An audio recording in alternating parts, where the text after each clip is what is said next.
Hey, what's up, everybody? Welcome back to our Thursday Night Live. I'm just another brown girl in America, and they call me your favorite auntie.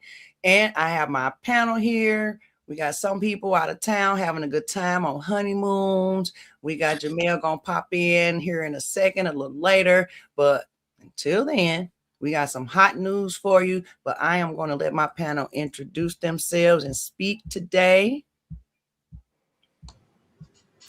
All right, go ahead, Spaces. What's going on, everybody? I'm Spaces. My social is Noki. If you go to YouTube, type in KNOWKI, you will see myself. I am 1/3 of the Noki podcast. Join us, whenever you want to divulge in some interesting conversation to have some good laughs. Hey, I'm Tim. I'm here in St. Louis. Love being on this panel with y'all, and just an old white guy trying to get by in America. Hey, hello everyone. I'm Scony, and I'm just here to get Tim to open his eyes. It's my calling in life. Hey, I won't lie. When I didn't, just off first glance, that cat in Tim's background, I was like, "Is that a pig?"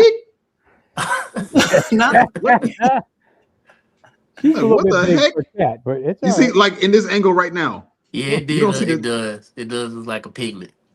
Oh, Sorry. like one of the little baby ones. I mean, minus She'll the get out tail, of there. because the tail is a giveaway. But like, what the heck? That's Sorry about that. She doesn't usually show up. I don't know what she's doing. All right. Well, of course, and y'all know who I am. My name is Nikki, and I am just here to try to make common sense out of this not so common sense world. But we're going to get into some hot topics today. But speaking of hot topics, I want to play y'all a little promo reel because we are coming together live. We are taking it offline. All right. So, see, we'll check this out. We get into this. Okay, let's be real. Modern dating isn't just broken, it's a crime scene. We've been sold a lie that situationships and hookup culture are enough, but on February 22nd, we are taking a sledgehammer to all of it. Love, lies, legacy. We out here to play games, and we ain't here to give you feel-good fluff. From the trap of modern feminism to why we have a generation of emotional men, we also got 15 minutes of intentional speed dating for you single ladies and men, 8 panelists and 0 filters. St. Louis, Missouri, Intertwined Wine Bar, February 22nd, starting at 2 p.m. I'll see you there. All right. Hey, you gotta send me that, Miss Nikki. I need to post that on my socials. What the I'm heck? getting nervous. I know, and then I cut it off before I didn't cut it off before his little debut. Man, I stay away from them because they're mean. Yeah. Well, with that being said, though, so I just need everybody to mark their calendars right now. You think the energy be high up in this stream? Wait until you see us in person on Sunday, February 22nd. We taking the show offline. Our first live event, Love, Lies, and Legacy. You see who is on the flyer. We got Spaces coming into town. We got Scony coming into town. So if you're here in St. Louis, I'm telling you, you're not going to want to miss this. And for all your single ladies and men, we're going to have some speed dating that will not be online. So don't worry. Nobody will see you getting your date on. All right. So everybody get that information February 22nd down at Intertwined Wine Bar, 4710 Virginia Avenue, St. Louis, Missouri, 63111. 2-hour event. First 10 people get a complimentary drink called the Love Potion. I made it up myself. All right, so we'll see you there. All right, panelists count? Huh? Do panelists count for the first people to be there? Yeah, it's gonna be good. You definitely gonna get a drink, of course. Aren't they? Definitely gonna do that. So we're gonna go ahead and hop right off into it. I want to go ahead with this first topic I ran across and I thought it was a little bit interesting. So y'all let me know what you think. Hold on, she muted.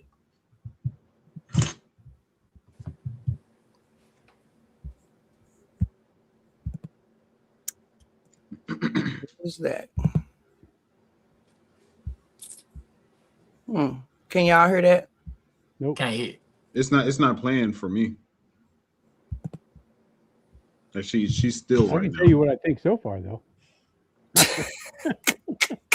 Her hair is crazy. Oh, not her dead ends got dead ends. Yeah, she got to chop off like about 4 inches. So I'm gonna share the screen instead of using that downloaded version of it. Just give me a second. Sorry guys.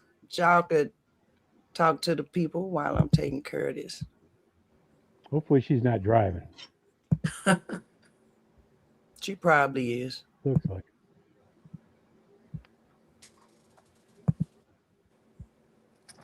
All right, we're gonna remove that.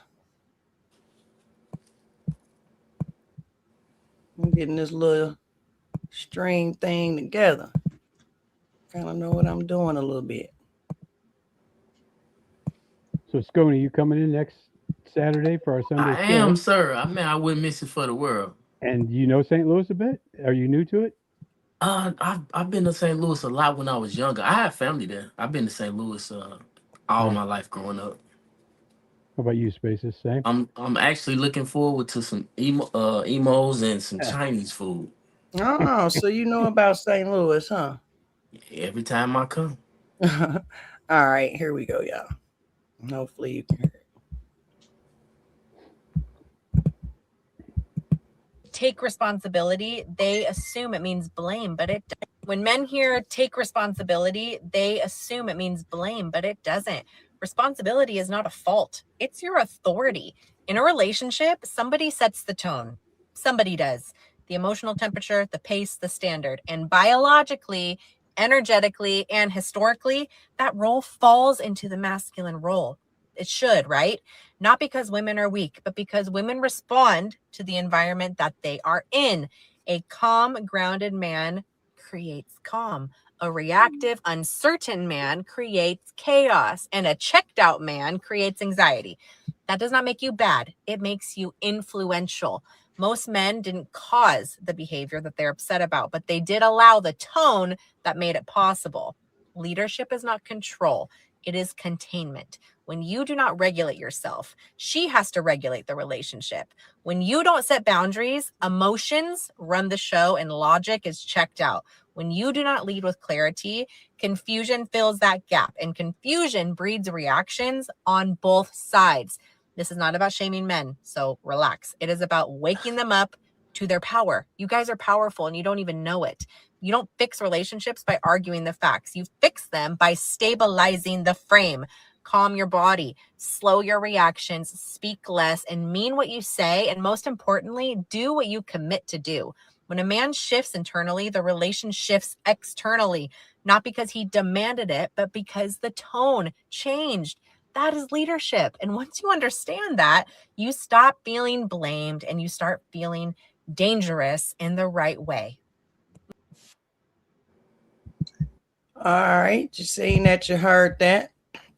So now this woman is saying that the lack of masculine leadership is what actually makes a woman crazy. So I'm asking, are you all quiet or silent at home because you don't care?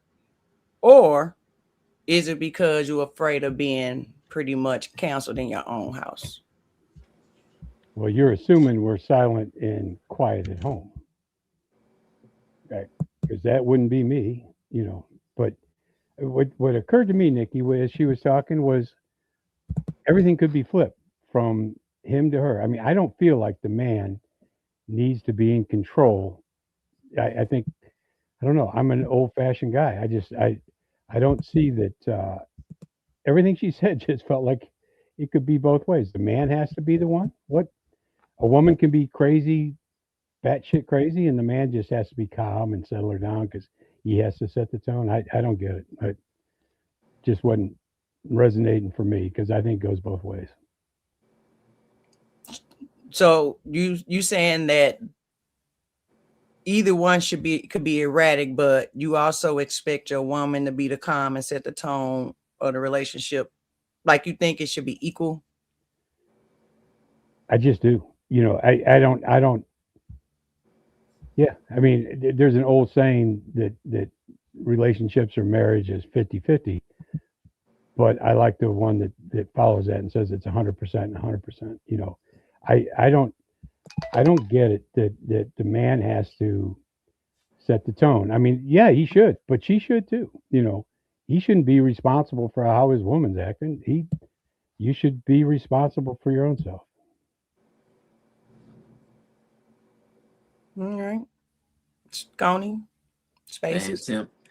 Tim took it in there. Cause I agree with him 100%. I couldn't have said it better. You're teaching me well, Scony.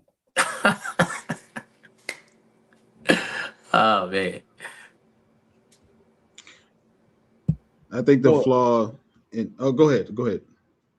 No, I want you to go. Go ahead, Spaces. I'm trying to Jamel trying to get in the back, but he's saying he in here, but I don't see him. So go ahead. I think the flaw in what you guys agree with is in the fact that women want their man to take leadership in almost all things that they have to deal with in life.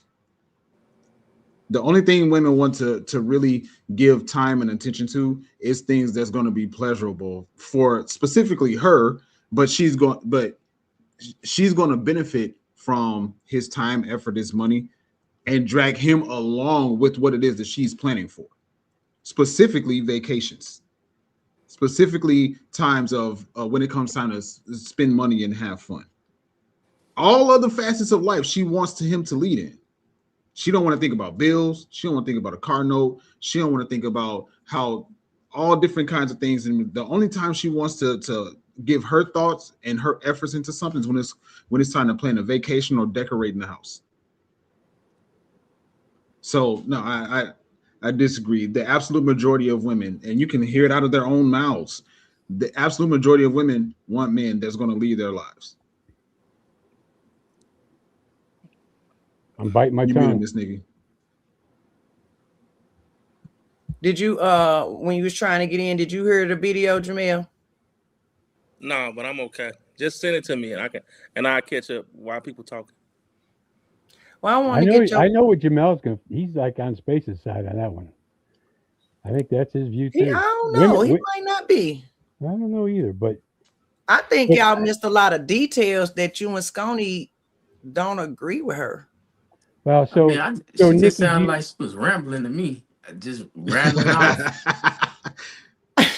off some stuff that I mean, I'm like Tim. I can't relate. Like my woman. Nikki, do you agree with Spaces that most women, like the vast majority, want a man that's going to lead them around and they want to be subservient to their man? Well, I don't think that's what she said. I think that's what y'all took out of it. Okay, it is what I heard. Maybe she didn't say it, but it's what I heard. Since Jamel didn't hear it, I want to replay it because we might need how to long break. is it? It's not that long. 15 minutes. It don't matter. You just got her. It felt like it was 15 minutes. He said it felt like. That's long. Hey, Jamel, I'd like to hear it again. I'd like to hear it again. Maybe I'm no, I don't know about that. Me too. We gonna play. All right, again. cool. Let's go.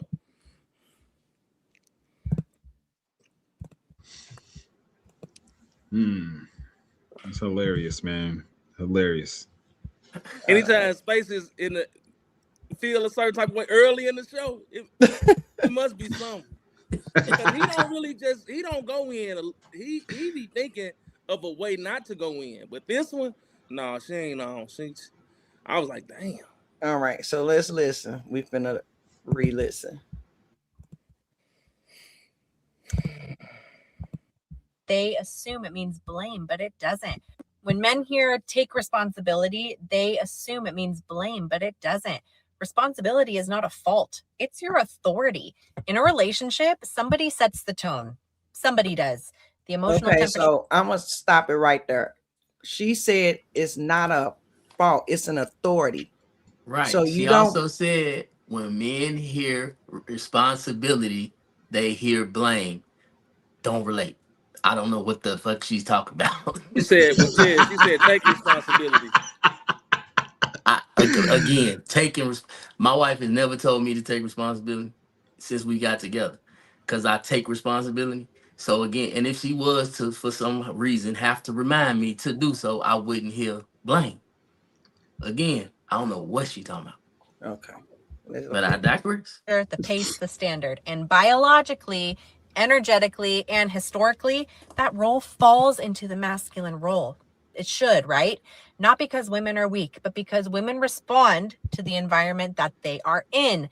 A calm, grounded man creates calm. A reactive, uncertain man creates chaos. And a checked out man creates anxiety. Nikki, That pause does not it then, make you please. bad. It makes So I agree with that. I agree with that too.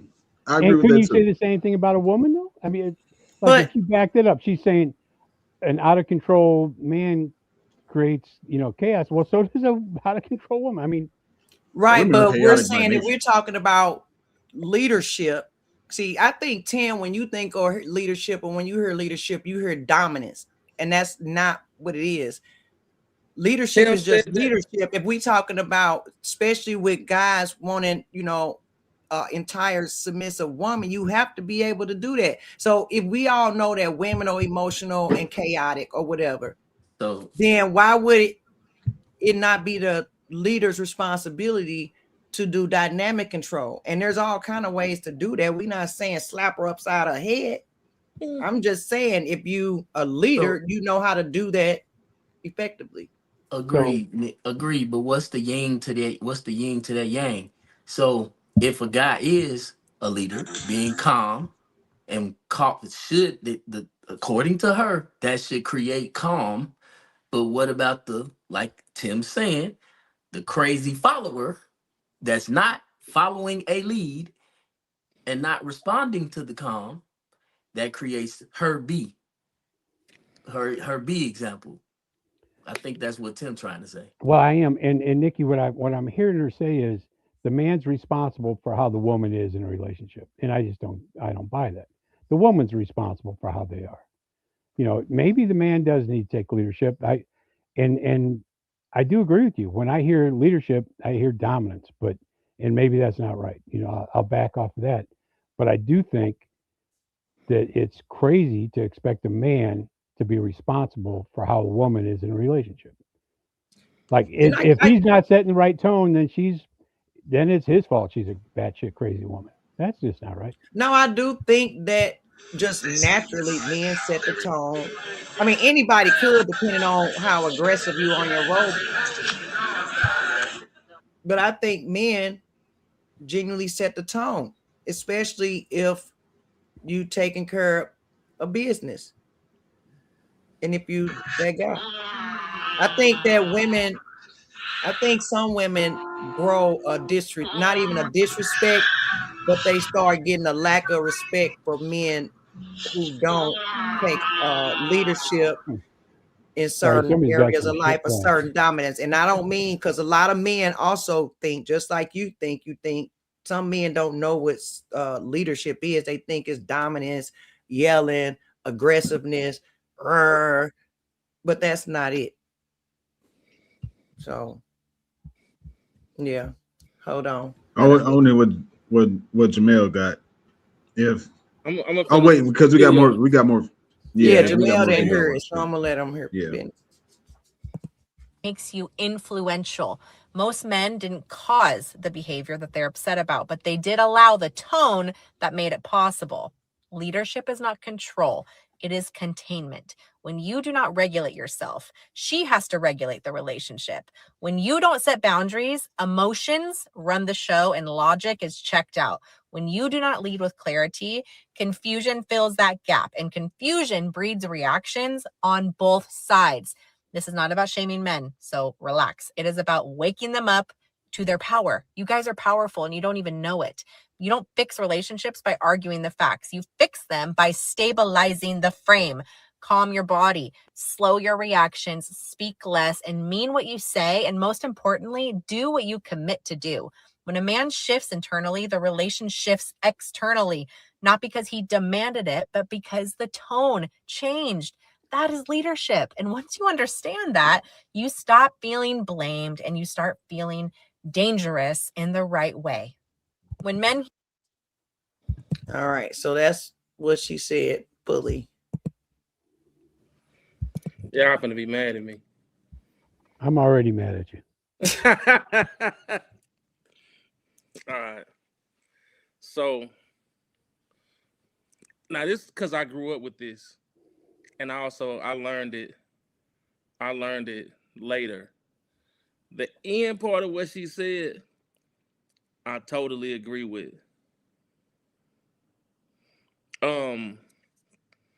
Like a lot of times, as a man, I'm just very nonchalant. If I say something, I'm saying it just like this. I want to do this. I ain't really, that's it. That's all I got. Now, if you're not listening to what I say, I probably just ain't gonna talk to you no more. You know what I mean? Or I'm gonna feel like you're not listening. And I have had times where I was silenced about things I didn't like, which just like if you grew up in the black church, we always say silence gives consent. You know what I mean? So I see where she's coming from on certain standpoints. Now, the beginning, I feel like, I think everybody, all the other men, I don't feel like if somebody say, hold yourself accountable, I don't feel a type of way. If I need to step up or something like that, I just need to step up. You know what I mean? But any men that deal with women, we 9 times out of 10, it's gonna be certain times they don't listen. You know what I mean? Like I remember dating, and I had just gotten the house, right? Ice outside, road slippery. I said, hey. When I got in the house, I said, hey, don't go outside. It's bad. Same person I said this to, they ain't give a fuck what I was talking about. They went outside, got in a car accident, and was like, hey, can you help me with this situation? I ain't want to help. Because my part was to tell you, stay safe. Don't go outside. It's bad. They looked like he ain't talking about nothing and did what they was going to do. I can't control you. But when you get out the arms of safetyness, once you get out of the safety of the arms, what can I do? How can I save you? That's it. I don't know if anyone else's mind went in this direction, but when Jamel said ice outside, I was like, hide the immigrants. Hide the immigrants. Oh, that's wild. But that's your reality right now. So I can't say nothing about that. That's wild. Definitely crossed my mind, Spaces. No, I like wasn't ice sure where he outside. was What? Ice outside. What? Oh Right. man, but back to the topic, because here's how it resides for me. And again, I'm so different from your backgrounds, and it just seems very disrespectful of a woman for the man to have all that leadership. I don't want to say control, but it's come up in other things that Nikki's played. It's kind of like, it just seems to me like you guys don't respect the fact that a woman has a real power of her own too. You know, But I hear that's those. just how it lands on me. I'm telling you. So here's the thing, Tim. It would be different if I didn't hear conversations like that from my own mother on the daily. This is what she says. And fellas, I really talking to my mom opens my eyes to a lot. Me and my mom are only 14 years apart. I'm an only child. But she's always been, she ain't old enough. She's not so much older than me where she out the loop. But this is what she said, and I really want all the fellas to hear it, especially Scony and Spaces. She said, when a woman meets a man, he's like her superhero. She think it's nothing that he can't do. Facts. And it shed a different kind of light, because she also said what women problem is they don't share that expectation with the man, but they think that expectation. They dream that expectation of him. So when you talk about the leadership, she don't bring up what he buys or what he purchases, but she talks about one of the things with a successful man is his planning. Like I've been listening to Scony since we've been on the podcast, and I feel like one of the things that he does well is he plans. You can even hear him when he talk about a story, when he was like, okay, he's 4 now, but when he's 6, he mine. That's a plan that he put in action by his words. And I think more of us have to follow that plan. And she also talks about, and she'll be at the things on the 22nd. She also talks about when we not falling through and when we keep failing, how that same superhero, now he scrubby buckets. You know what I'm saying? Like, I had so much hope for you. Now you ain't shit to me. But that's how hard they think about us. Well, back to Mommy what Jamel is spitting.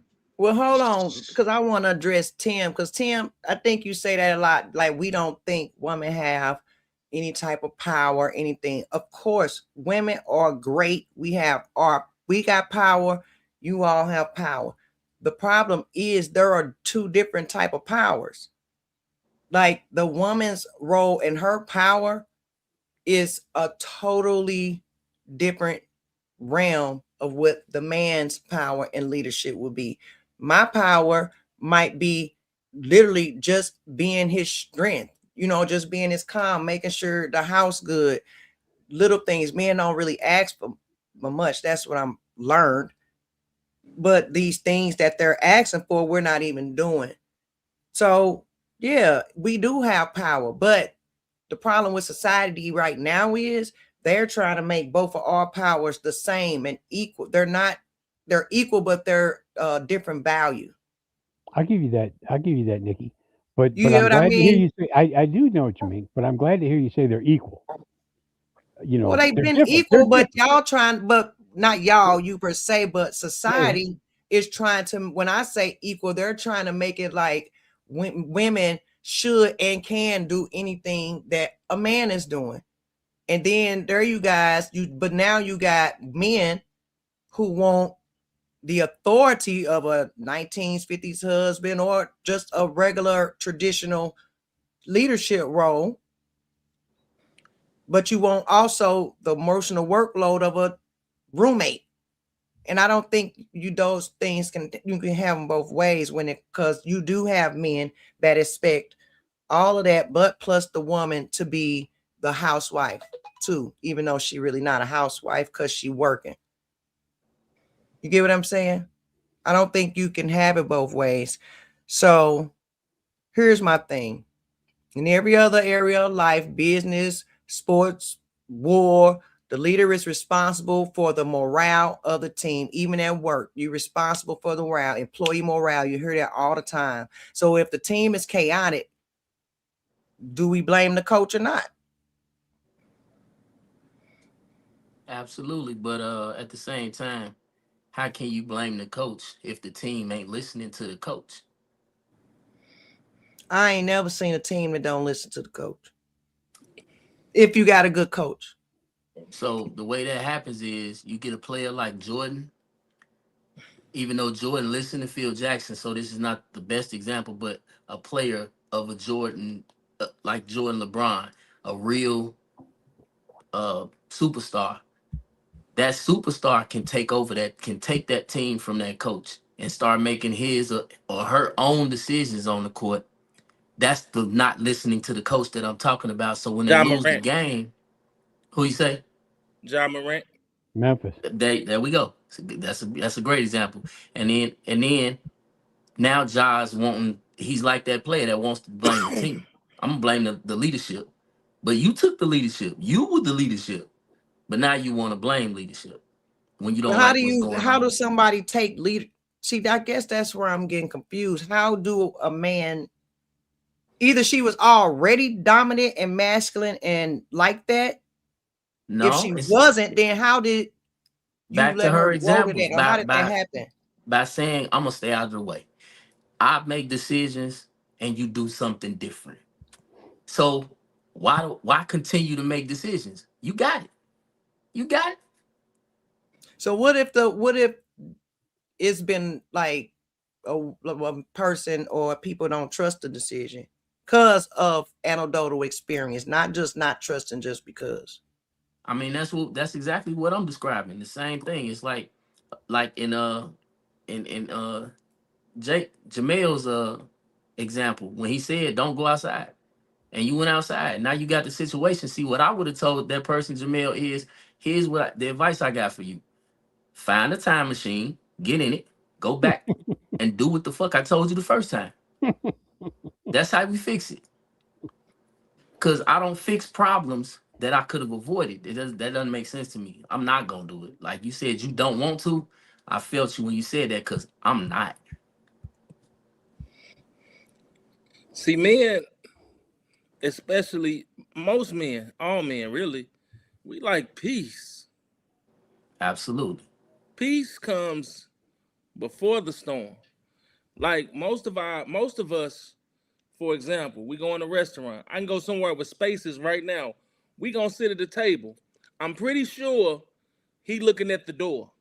He want to see the door. One of us want to see the door, if not both. But even if I'm slipping, no, I'm gonna sit right here though. I'm looking at that door. That's how men move, and it's just real easy. Why? Because if something happened, I'm following his, because he got the door. I gotta Man. listen. If my partner say duck, I never ask my partner for what. I just duck. And the thing about it is, But what if your partner? So I guess that's the question I'm getting to, because we need to shift over to like real life scenarios, because Okay. most men ain't on point like that. So if you dealing with somebody and this could So be woman or Nikki, man, and they've Nikki. shown things in the past that you can't trust or whatever the case may be, if you've seen leadership skills lacking or whatever the case may be, what Nikki. is that supposed to happen after that? She just supposed to let the house fall Nah. or take so leadership? See so what when, Him you say I should take describing. leadership, You describing chaos, and it's like but that's somebody what that most relationships are. agreed, but for someone, and then you talking to somebody like Lee said that doesn't deal in chaos. So when you trying to, it's okay. You keep your house clean. You the neatest person in the world, right? You never have anything out of place. And somebody want to walk you into a house that's just destroyed and like, Nikki, fix it. Nikki can fix it, but it's a deep breath. Like shit, I don't know. I mean, at the end of the day, how you gonna fix it, Nikki? You gonna take everything out there, motherfucker, and put it back together, right? That sound about right. So when you throwing Throw a somebody like lot of it out. myself, huh? I probably throw most of it out. Exactly. So when you're talking about men that know how to be in a relationship and lead and all that, and you say, well, all right, well, what would you do in my situation? The same applies. Shit, we gotta tear this shit down and rebuild. That's How the you only do way. that? Well, let's give a solution. How? And I want to hear from all four of y'all. Starting with you, Scony, and then we'll go from the bottom around. Let's give the people a solution. How do you think people, if somebody listening to this, and like we said, most relationships are chaotic, and we all about solution based. So I want to start. you said that. I want to start. It is true. I want to use start giving people solutions. I use my personal experience as an example. Like I said, you start over and you build from scratch. I done been in toxic relationships, and I removed myself from said relationship. I'm not looking for a rebound situation. I'm looking to find myself. Okay, it's just like sports. You look at the tape, look at the past experiences. What went wrong? What went right? What could have went better? Once you get all of that down, it's data. You got to be data driven.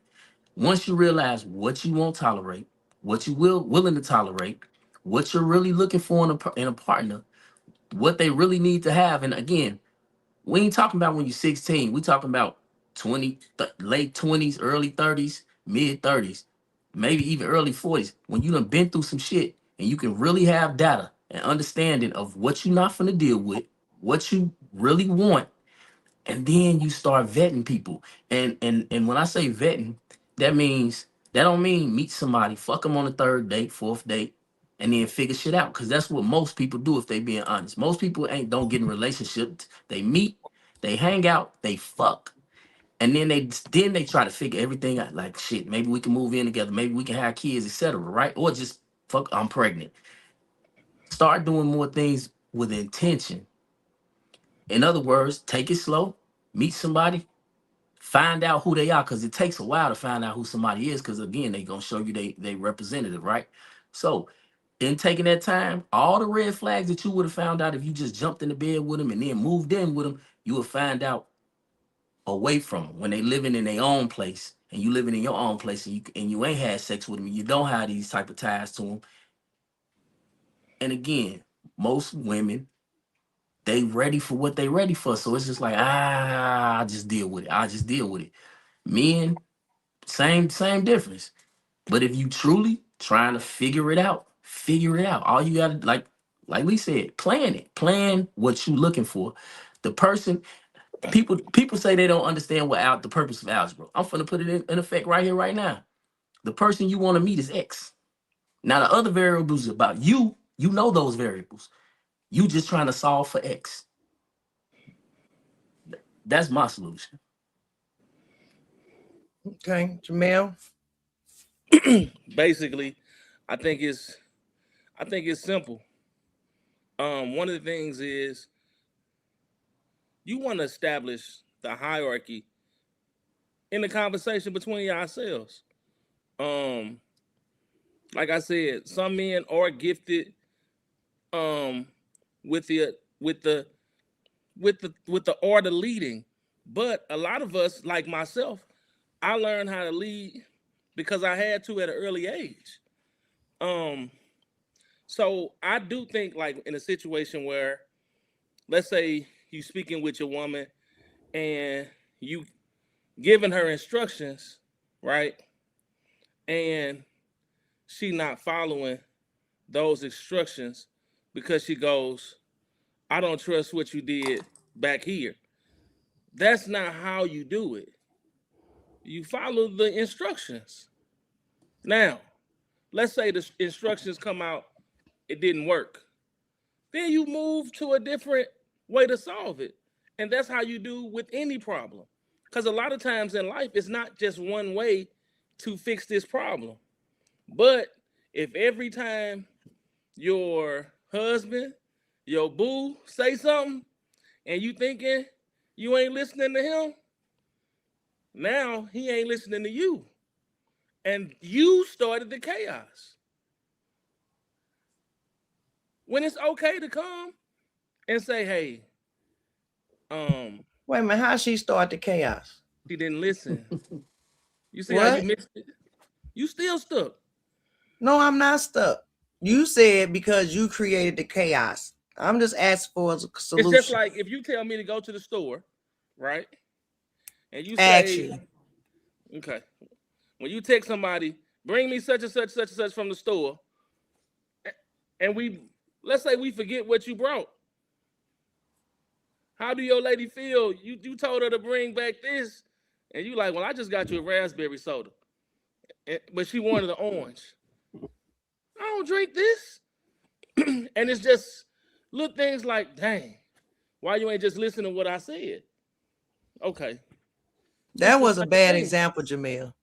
It's just, how do you feel if somebody? I'm just saying, if we talking about bring me this, but I just saw this and thought you might try it. Like I'm almost about to be on blast. That's just not a good example right now.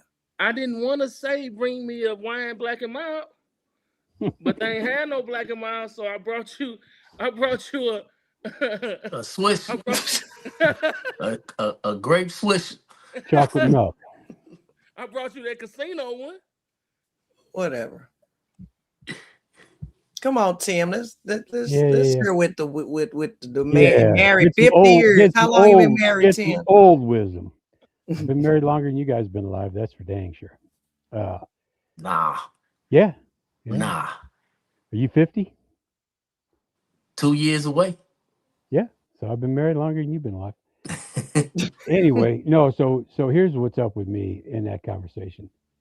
It's not taking responsibility. It's being responsible. And Nikki, when you say a leader, what I hear, and like I was saying before, dominance. But if there's a leader, then there's a follower. And I don't think a relationship's built that way. A partnership is a partnership. It's not a leader and a follower. It's two people that are in partnership. And women had certain traits, men have other traits. And so I think it's somehow you join those traits together to have a successful relationship. And different people are different ways, but it's not all on the man to set the tone. In my mind, it's a give and take. And like I was saying earlier, it's 100%. You can't just give part. You got to give all. And sometimes you're wrong and you take responsibility for it. Sometimes she's wrong. You still take responsibility for it. You know what? You just do what you do to make it work. And that's all I got to say about that. So let me ask this: well, I know you work, but I'm gonna just ask: do your wife, your daughter work? They work. I've always been the breadwinner, though. They work, but not really bringing in income to speak of. Right, but they work. I'm just saying they go and like they live broke. So don't they have like a like they got like a supervisor, a leader at work? Not at home. No, I'm just saying though. At work they do. I understand not at home, that. So for you, you don't mind her following, because you use the word follow. If it's a leader, is a follower. You don't mind her following some strange man that don't care nothing about her versus following the man that love and cherish her and gonna make sure she good and protect her. Our marriage isn't her work life. Her work life's one thing. Our marriage is but that's not what I'm asking. I'm saying yeah, you are. It is. I think it is. You're saying at work she needs to follow. I'm saying that you okay with a woman or your woman or whoever, because you're not the only one think like this, submitting to a random man and going to go get burnt out by him and then come home and not have enough for you. Man, that's off the rails, Nikki. But that's how women feel. Well, so I'm just asking. Maybe. So if a woman goes to work and she has to do what her boss tells her to, and then she comes home and then she has to do what I'm just not following that, Nikki. I don't know. That a marriage and a work life are two different things. So Tim is like he said, he's been married 50 years. 49. Sorry, Scony. I was exaggerating, but it is 49. I got you rounding up. But what he said, I mean, in 50 years, I can imagine that they have a system. Things just, everybody done figured out their place. I'm good at this. He's good at that. He takes care of this. I take care of that. Everybody do their job. Everything works in harmony and unison. But what Nikki was speaking of is this stuff going around right now of Tim ain't used to that. Tim is from Harpo gonna beat me. He ain't really deal with no disrespect. Oh, hey, no, baby, no, that ain't fair. Food already ready. He ain't no, that ain't. He ain't dealing with none of these big women that be coming around trying to talk crazy. You're so making that shit up. You don't know that. I do all the cooking. Let's I do all the finish, cooking in our house. I do a What lot you of was the gonna say, cleaning up. Stony? Nah, Let's But go. no, let me finish one quick thing. I said you from that generation. Hold I didn't on, say you y'all. did it. Hold on. Nah, Let's go and I'll finish his give up. thought. Yeah, finish up, Scony. now what Nikki was talking about is how what she was really trying to articulate is if a man lets his well not lets but your woman go to work and she does everything her supervisor says with no pushback. She does everything he or she says with no pushback, but then come home and when you ask her to do XYZ, it's pushback. Okay. But again, you probably don't Yeah, relate to no, the pushback. You don't even relate. That's what I'm no. saying. But what's funny was what was I think you all kind of were thinking it. We've been married a long time. It's still freaking chaos. I mean, we get in stupid fights over who left the toothpaste off. It's like, what the fuck? We've been married 49 years, but still, what comes down at the end of the day is our respect for each other and it's just we have our own roles and we respect that. So I don't have to lead her. She can lead her own self. So after 49 years, whoever leaving the toothpaste open or out, they not used to that by now? Y'all ain't figured that out yet. Oh, well, I might do it. That was literally all I Yes. got out of that. That's Like I'm that's trying to Tim's because version of toxic. No, at the hey guys, at the just get ready for baseline of this. it all. Even after 49 years, you still fuck up. I still do Like all that the one. time. That's a good one, Tim. I still do all the time. So I think with Tim, I do think because Tim I think people quit too easy too. So ain't nobody making it to 50, 60-year anniversaries the way people be handling relationships right now. Go ahead, Spaces. You've been quiet tonight. At the end of y'all can hear me, right? Spaces. I know you changed your my name to AirPod out Duffel my Bag. ear. Duffel I can bag hear y'all spaces be now. chilling. At the end of it all, Tim used the word partner, and I think the word partner has been emphasized by women to minimize the role that men play in women's lives. I think the person that's in control of the relationship or the person that leads the relationship is the person that has the most to lose in the relationship. And in the absolute majority, and I would go as far as to say all situations where women are dealing with men, the woman expects the man to be willing to lose his life in service of her, in service and protection of her, point blank period.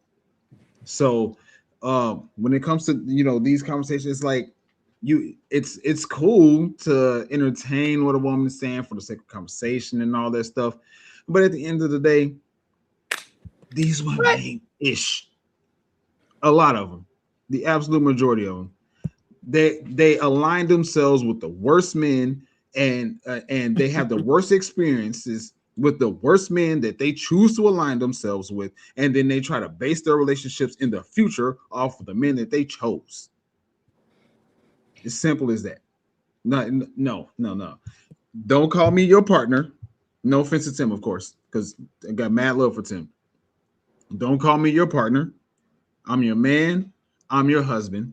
And whether you like it or not, the role of a man has a higher level of significance in a relationship than a woman. Now, that's not to say that she's not a human. She has her level of significance in the relationship. Absolutely. A woman's words to a man is like fuel to a car. Like it or not, that's what it is. So yes, when it comes to these types of conversations, I forget who said it, but my ears, it's like ears on a scratching on the chalkboard, listening to women like this talk, because you can only, oftentimes these conversations are only approached from a subjective perspective and not an objective perspective. So as long as you're approaching these conversations like that, then I'm already, you already have me out of the window, because your chances are you're wrong. I thought you agreed with the lady. Let me find my AirPod. Hey, Spaces. relationships are always subjective. You can't talk about an objective relationship. If you're in it, it's never objective. Then it's subjective. They're talking about the That's what I'm saying. It's always reality subjective. of people. Anyway, yeah, no, it's so interesting. And I'm not discounting what you say. It's just not my reality. It's not how my lived reality's been. But it's a whole different world I live in. So I appreciate what you said. If she expects you to put your life on the line for her, then you should be the one that's in control of what happens in the relationship. What if I expect her to put her life on the line for me as well? She's gonna leave you. Tim, now I know you. I know you effing lying for put you on big screen for that. Say that. She's gonna leave you, bro. No, because check this out. If a woman, Miss Nikki, you can speak to this, and I wish Miss Amberlin was here as well. Shouts out to Miss Amberlin. If a man gets into a fight and a woman witnesses her man lose a fight, she's looking at him through a different lens. She's looking at him through a lens. She's now looking at him through a lens of, you can't protect me. You lost this fight, and I'm disinterested in you through the lens of protection. We've been together for this long. I'm not going to automatically leave you, but you lost the fight. Can you really protect me? Hey. Wait a minute, hold on, wait a minute, Spaces. Now I can't say just because I watched my man lose a fight that he can't. It's not out the protect Miss Nikki. I mean, I'm just saying though, you win some, you lose some. Like, I think with a woman, it ain't about if he win or lose. It's about standing up and fighting. If he stood up for him, you get what I mean? So if he lose, I'm just be like, I gotta go patch him up and especially if he's gonna throw down on Mike Tyson. So if they get into an argument, because a lot of times a man's shortcomings come up in a conversation when a man and woman get into an argument together. You don't think that they get into an argument, she's gonna bring up the fact that he lost the fight? Yeah. No. Thank you. That don't mean she gonna lose to him. You talking hella loud now, but when the old boy was kicking you in your face, you wasn't. Oh well. You was saying help. You was trying to get me to apologize to him. Say sorry. Say sorry. Hey, skip that, man. If my girl loses a fight, I'm looking at her different too. Talking to the kids like she hard. Man, she ain't gonna do nothing. She ain't do nothing to Miss Peaches down the street. No, I don't think women don't think like that. It don't have nothing about if you win or lose. That's cap, Miss Nikki. Well, I guess you do have your rah-rah girls, but if you pick a rah-rah girl that's gonna throw the fact that you got knocked out by Debo, then that's the girl you chose. You already knew she was gonna drive you. Me personally, I don't think that I would do that. I wouldn't even bring it up if he lost. Now, if he won, I'll be talking about it all the time. But if he lost, I probably wouldn't even talk about it no more. So you just got a switch that you're gonna flip if you win or lose. Well, yeah, because if he win, I'll be like, you remember when you beat that dude and his babies? But if he lose, I'm gonna just be like, I'm so proud of you. That sounds so pitiful. You want me to help you upstairs? Because I am proud of him. Yes, help me. I'm proud of you for trying. You lost, but I'm proud of you. Because I've seen men on these videos and stuff like that run. Or they be like, Now, what I will say this in disclaimer, we do not condone violence or anything on this channel. But when we talking about men, and we talking about, because we done shifted over into this little narrative, but I do want to say, man, if you got a woman that's out of control and always getting you into some, no, do not keep fighting for her. She gonna get you unalive. Don't do that. Because you got some women out here that get men in a lot of the issues that they be into when it come to like violence and jail and losing their life. So, look at him. What? I ain't never I'm really trying dealt to be with quiet. it. No, you can talk. We like it. It's not easy. All right. Well, anything else on this before we move on? That went a lot longer than I thought it would. It For did real. go a lot longer than I thought it was, but it's cool. I'm trying to figure out what's going on. Thank everybody that's in the chat with us, that's been hanging in there with us. We love y'all. We appreciate y'all. If you want to stand out, support the channel, send a super chat. Say something to your favorite panelists on here. We got Tim, Spaces, Scony, Mr. Lee. Do not forget February 22nd, if you're in the St. Louis area, we are going to be live in the building with a live audience too. So you better get there. But I want to go ahead and move on to the next topic. Y'all know how we do it. And we will just get right into it. Oh my God, what's wrong with my videos? Hit that microphone button. Huh? No, they're like, they're muted, right? They're not muted though. I don't have them muted. So that's okay. We ain't finna let them stop us. No, Who is them? The people. You know, that's Tim's favorite word. Who are they? You always talk about they. You know who they are. Them. You act like they in his phone. I'll say this. I like the first girl better than this guy anyway. She's Y'all got the easy to same look beard at. almost. Oh, she say that was your beard. You say she easy to look at. Yeah. Well, Scony don't like. Somebody said something about her. Well, maybe she needed a haircut, but she was cute. Nah, she got a lot of forehead. She's psychic. All right. I am curious what you're going to play with this guy, though. You are. He looks like somebody I would agree with. You are going to agree with him. I think you're going to agree with him. I actually picked this just for you. Oh, sweet. All right, this might hurt some feelings, but whatever. I was just scrolling through my feed and I saw a couple of posts about how white people have no culture. And I'm just over this white guilt, white shame type stuff. I'm not advocating for white supremacy. I'm just advocating the end of white silence and the end of white guilt and the end of white shame, because our culture participated in nothing that your culture hadn't participated in previously. We didn't start slavery, but we damn sure ended it. And the only place that slavery still exists are in people of color societies in Africa and the Middle East. The Vikings figured out how to circumnavigate the globe before the Islamic world ever figured out how to get their feet wet. It wasn't us that was going into Africa and pulling the slaves out. It was other Africans grabbing them and enslaving them. We invented democracy. We invented the constitutional republic. The bubonic plague wiped out half of Europe. And what did we do? We got together and discovered Western medicine and inoculations and vaccines. I'm not saying that we're better than you, but we're damn sure not worse. There are 4 major ethnic groups in this planet. There are black people, white people, Asian people, and Hispanic people. And we are the smallest. And we are the only group that you're demanding shut up.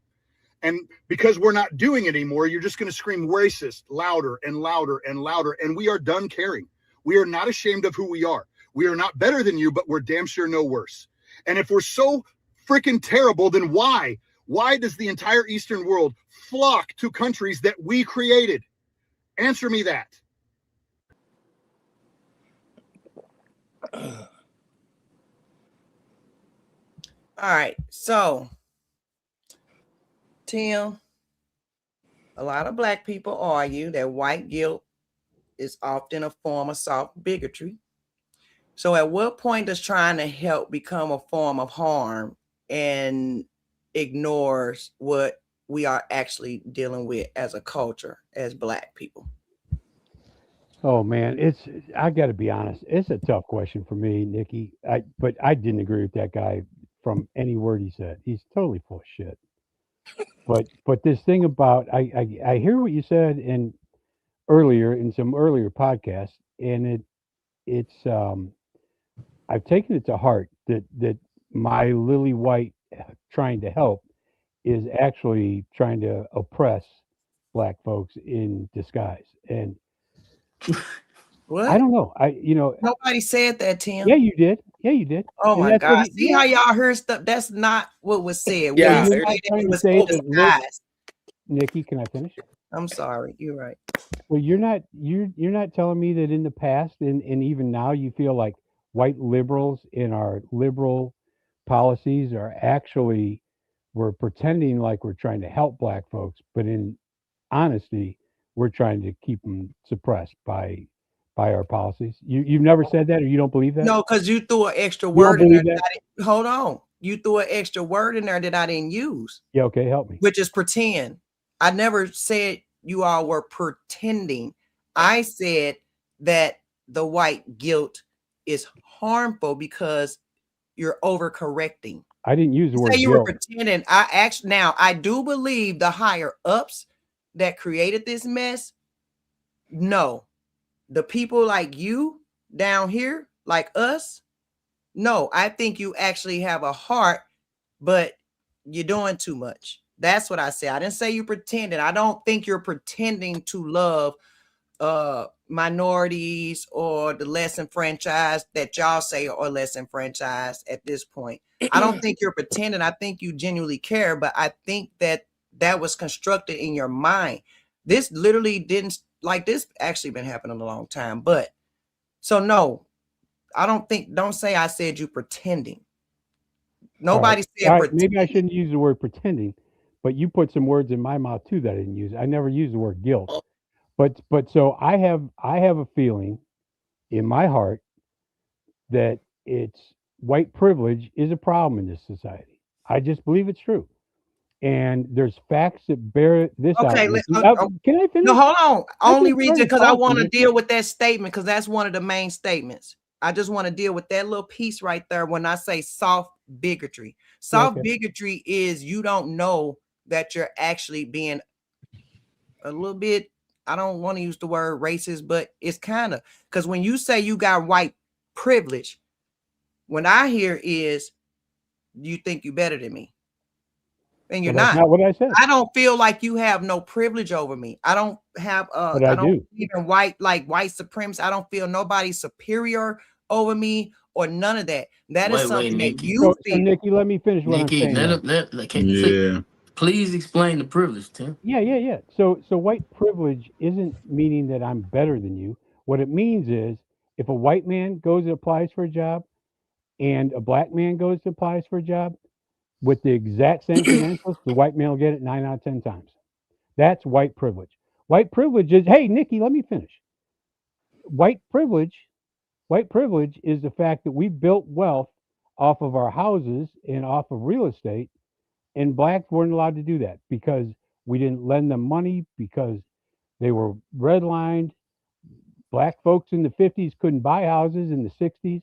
So the fact that generational wealth has happened with white folks gives us some privilege. That's all I'm saying. Does that mean we're better than you? It means Can that we've been privileged over time.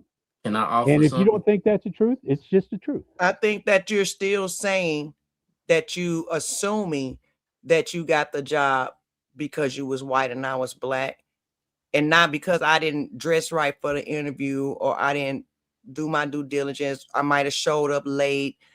It could be a multitude of things. It don't mean because I'm black and you white, you got the job. Yeah, it does. That's what soft bigotry means. Or when you say, I need an But ID. he Like, right about that though. But I can Nikki, get there's an all ID. kinds of studies that He show right. He that right. it's He right true. about that. No. Well, it's I just would true. say Okay, I so You would I'm can say say talking two no, things but can about, it's be true at true. the same well, we time. talking about policies. Like when you got people like with your mindset, they creating policies like lowering educational standards because they think black people too dumb or disenfranchised, or expanding welfare. So that just gives us like a hand of dependency. Y'all think y'all helping, but it's really crippling us. The crime thing, no bail. What is it when they don't let the criminals out and they don't give them bail no more? They don't want bail because they think that's no. They in our neighborhoods. They terrorizing our neighborhood. Those are policies and laws where people with your mindset make. So Nikki, you went off on a whole different tangent than what we were No, I talking didn't. about. I'm giving No, that's you. fine. But if you No, want to what talk I'm about saying, cash I was just bail, giving you that's not examples cash of bail. cash bail. policies with people with your mindset create that literally is a detriment to the black community. Well, listen to this real quick. What you don't want is cash bail. That's not black and white. That's rich and poor. Rich people can pay their bail and get out of jail. Poor people can't. But you don't It want don't that. matter. They What? shouldn't have did what they did. Get rid of cash bail? No, Yes, yeah, they no, should. people need to have a bail. They don't need to be getting out of jail. They Well, be rich committing people, crimes. Nikki, rich people can get out of jail. Poor people can't. Okay, So go you're ahead. all for Sterling. that. You're all for Go rich ahead. people Go getting ahead. out. I'm all for not being a criminal. And if you go to the criminal justice center, you need to be held accountable because that's the only way you're going to learn your lesson. But if you got money, you're on a different plane. Okay, field than so people that Tim, don't I'm have sorry. The people that you keep trying to let out are coming into our community still terrorizing us. money. I'm muting myself. Me too. But Go ahead, Sterling. Tim got a hell of a point though. He does. And the thing, like I said, two things can be true in a lot of Did situations. you just do this? Did you do this? I was just waving my hand. Oh, I Thank thought you. he did. I was muted. I was just trying I to. thought he did the thank black them. girl magic thing. Where did you get that from, Miss Nikki? What the I heck? was just, I just saw it out the corner of my eye. So the I was thing just trying to be excited. the thing about I think sometimes with black women especially, they don't really see racism like black men. They just don't see it. It doesn't happen to them on a daily basis. A lot, I'll say it's happened to me. It's happened to me at work a lot. But I'm so used to it. And I'm strong. Like not only have I know that I I know that I haven't been given certain jobs, not only because I was a black male, but also because I was an overweight black male. I didn't look the part that they wanted to, no matter what I brought to the table. I've had jobs where I was the #1 salesman for the company. To prove I was #1, they sent me and my wife at the time to Vegas to party. Picked me up with a limo, stayed in the suite, took care of me. But the same company wouldn't hire me as a manager. They brought a white guy in that came to a black store with a leather long coat and asked the people, why y'all don't like him? Man, what y'all talking about? You got a store that helps black people. All the employees black, but the master white with less sales experience than all the blacks. But a lot of times it's one of those other things. Sometimes when a man explains this to a woman, she might say, well, he was probably better than you at such and such. No, he wasn't. But I mean, we see it. So all I say is I don't worry about the laws because that's my job to stay out of that. You know what I mean? But the being able to be promoted at work, to being able to even have a sounding board at work. Like I ask any black man anytime, we can't get mad at work. I've seen white women get mad at work and just talk about how frustrated they are. I've seen white men do it. I've seen black women do it. And I've seen other races do it. But if a black man get mad at work, they call in security. And he ain't even got to say nothing. But everybody is just uncomfortable now because he had to let people know who his true self is. Jamel. Yes, sir. Story time. I'm offer a different perspective on what you just said, what you just talked about, right? Okay. So I had a job with the exact same mindset you have right now, right? And at the time, I was a single father with a daughter, right?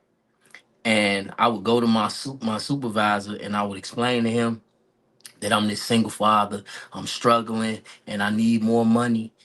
I need this raise, et cetera, and he just never would do it, right? And when he finally did it, I'm gonna tell you, this is why he did it. I did exactly what you just said. I got on the phone with my mother. I was pissed off. So I'm telling my mama, I'm finna beat this motherfucker ass. I'm finna beat this white motherfucker ass. And I said it loud enough that him and everybody else in the plant could hear because I didn't give a shit no more, right? So he comes over, he says, hey, can we go in my office and talk? Yeah, come on, fuck it. And he sits me down and he says, man, listen, I talked to my superiors.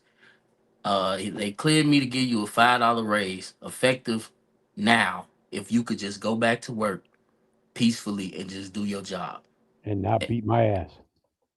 He didn't say that, but that was the implied, right? So that's what happened, right? From there, he ended up giving me some of his duties to go along with this raise, right? Now I picked up on that because, like you said, I'm a smart guy. I'm an intelligent black man. So I said, you know what? I'm sick of this shit. I'm finna get this motherfucker fired.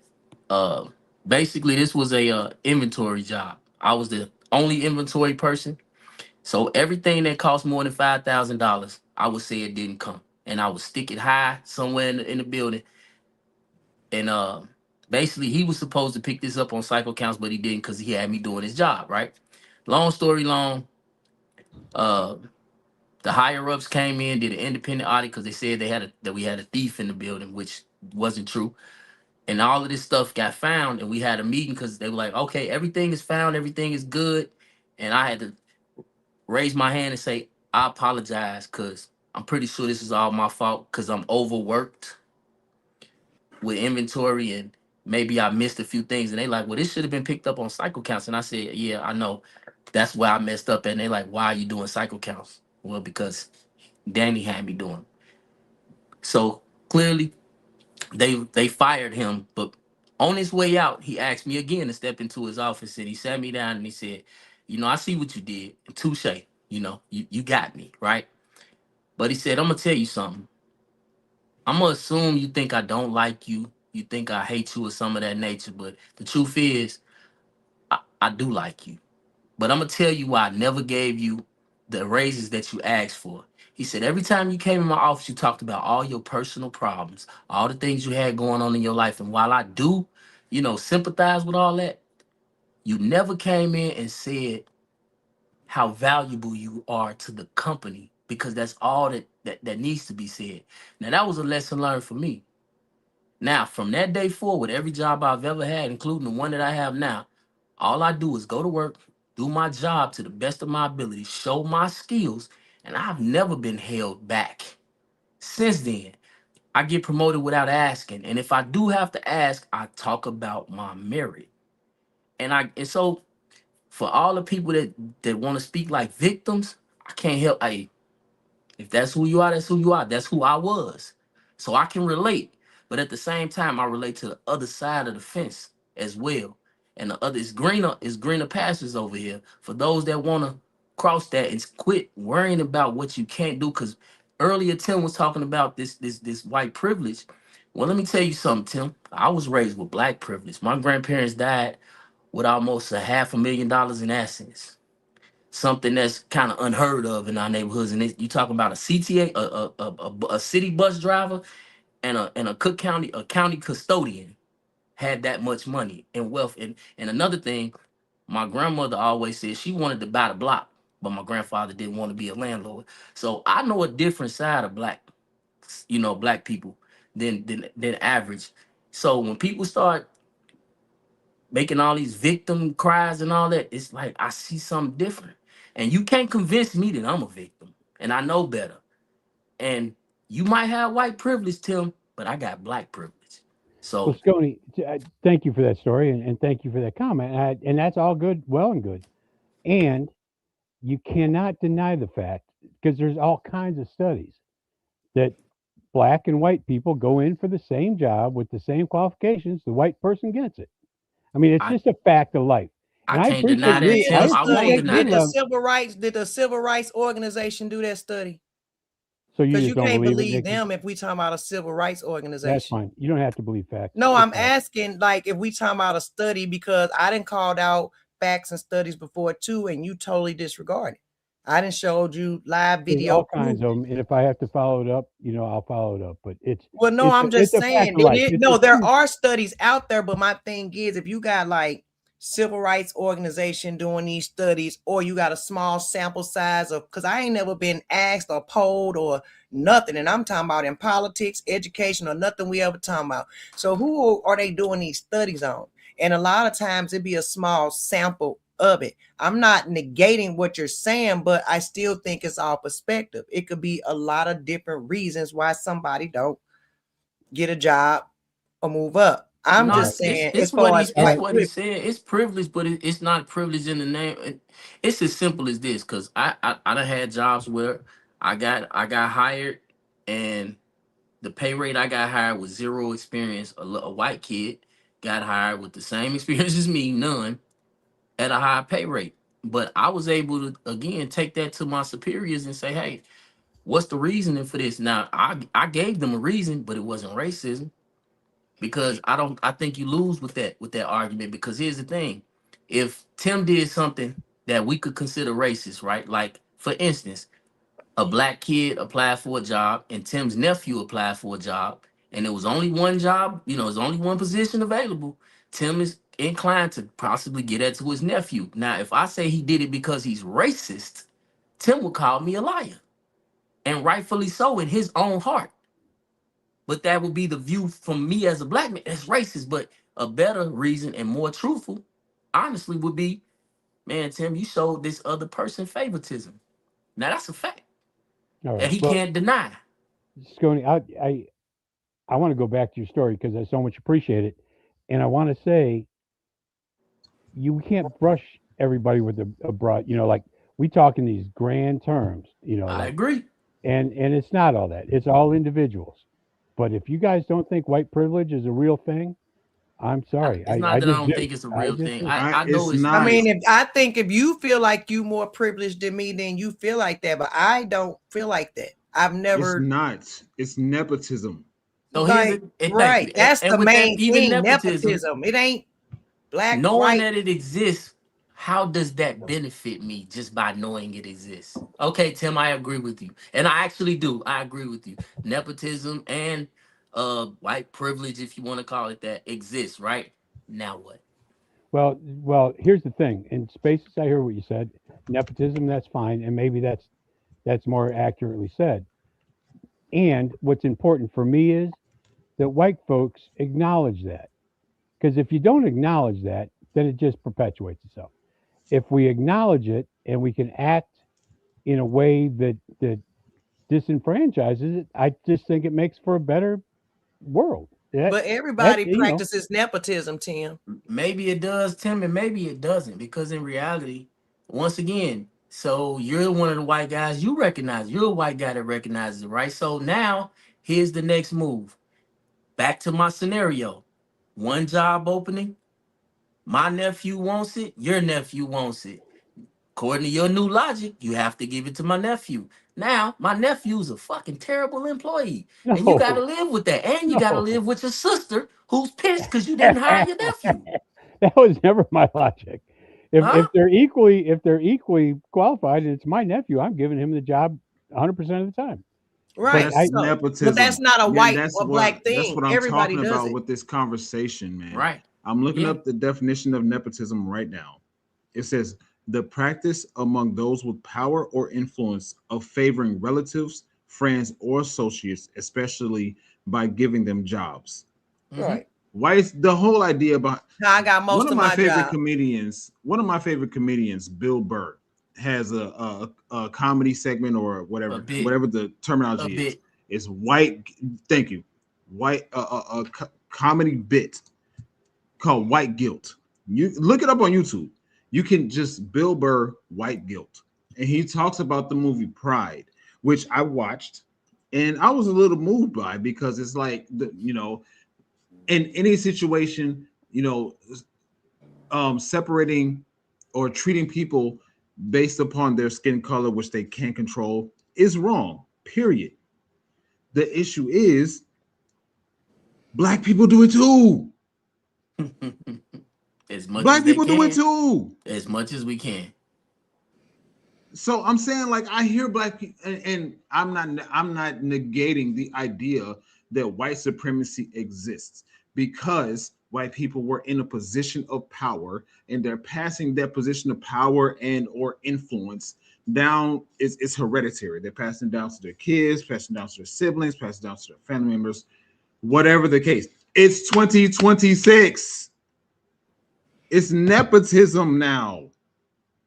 And in any situation right now, if I look at Miss Nikki, I look at Jamel, I look at Scone, I look at Tim. Y'all are people that I rock with so far. Y'all haven't shown any character flaws to where I would be like, you know what? I can't rock with Scone as a. I'm just using Scone because I know I can use. I'm good, brother. I'm good. I can't rock with Scone as a person because of these things that he has exhibited. It's a familiarity thing. Watch the Bill Burr skit. It's a Bill Burr white kid. You can. I don't know if that's the title of the bit, but you'll find it because I was looking up while you guys were talking. While you guys were talking, I'm tired of it too. I'm tired of every single situation a black person can't get into a particular position. The first thing they do is say it's white supremacy. That's the first thing they do, i.e. Jasmine Crockpot. The first thing you do, the first thing a lot of people do is they try to, I can't get into this position because I'm black. I don't want to hear that. Let's look at the specifics of the situation. Let's look at compare the qualities and the comparisons of each other. And it's not even necessarily, more than anything, it's not your accomplishments, it's whether you're a cultural fit to what's going on. It's whether people like you or not. Right. Because just like people can say that I don't have this opportunity because I'm black, you will find another organization, another movement that's predominantly white that has black people in it, and vice versa. Predominantly black and has white people in it, i.e. Rachel Dolezal as the head of BLM. Oh, I'm sorry, NAACP. A white woman posing as black as pertains to her parents, saying she was completely white, but she was the head of the NAACP. I'm tired of this. This is listen. I was actually having a conversation with my homie today. I would happen to watch A Different World. I would have to watch Fresh Prince, Martin, Good Times. What in the heck are you doing? These same conversations have been happening for hundreds of years. That's some old shit. That's some old shit. You can't tell me that the same things that were happening in the 1800s or the 1900s with black people is still happening with black people in 2026. Stop it. I think one of the real quick and just ask a question. I'm sorry, Jamel. Go ahead. But can I ask a question of all you guys? Because I'm the odd man out here, obviously. But why do you think the wealth disparity is what it is? Why are white folks so much more wealthy than black folks? I can answer that. Yeah, I can please. tell you. Any of you. So life decisions. No. Okay. Yes. Nikki thinks that's. You think? Yeah, because there's a lot of black people that's rich too, and it's a lot of black millionaires. Bad decisions. That's fine. All right. Yeah, it's a lot of black millionaires. Now, some people can't help what they grown into, and I did want to, before we jump, because it's finna turn into a new topic. I want to say my point. Like Jamel, like what Jamel said earlier. I'm gonna prove Nikki's point for now, her. I'm not gonna say racism, and I'm saying not just from white people, black people. I know more racist black people than white. I'm saying on an individual level, yes, it's gonna always be around. People gonna have their biases, their bigotries, all of that type of stuff. But we talking about far as ain't no laws created, ain't nothing going on right now that's holding black people back. Black people, if it was really a thing where it was just because they was black, they didn't get hired, they'll be suing left and right and win, but you cannot prove that. You can't get in your head. That is your perception, which could be true, might not be true. So it's not necessarily because you black. Like black people do that all the time. It's just not everything is because you black, but you gonna have bigotry, racism, all that on both sides. Black people racist, white people racist. Right now, the black people are allowed to be more openly racist for some reason. I don't know why. I don't like it either way. But you know, the white libs, they accept it, they love it, you know, they feel like they doing a good thing. And then Nikki, meanwhile, they making all of these damn bad Nikki, I policies asked a for real the simple black question community. to all four of you, and I got your answer. You think Well, that, let Jamel, hold on, you Tim. think, Hold yeah, on, but put you a think pin that on that. the Hold on, disparity is Tim. because black folks. Tim, put a pin in it. Let Jamel was finna say something before I interjected. I want him to finish, and then you go after Jamel. Either way, okay. So in a lot of our major cities, like St. Louis, like Chicago, like New York, the movements was done through redlining. When I put certain people, only certain people in these neighborhoods, and then and what happens is when you redline the people, meaning in St. Louis right now, if you looking for a house, they're gonna try to put you in North County. That's just what most people do. And that's what happens. And I'm talking about to purchase. They ain't gonna take you to Kirkwood. They ain't gonna take you to Webster Groves. That's based on your income. They gonna base it on your income, or they gonna base it on how you look. Because the houses in North County, they cost about the same as the houses. But Jamel, a lot of times they don't know how you look when you filling out. That's a computer. All that stuff is ran by computers. You filling that stuff out, they don't even know how you look no more. You fill out the application to tell you, is you black or not? You don't have to put that. You don't That's have to optional. answer that. That's not a question you have to answer. But my name's Jamel Lee. Do y'all know I get checked by security every time I go to the airport? You know why, Jamel? Because he be wearing baggy jogging pants, looking like he got an AR. No, let me ask you this: do you have clear? Because my name's Jamel. No, do you have clear?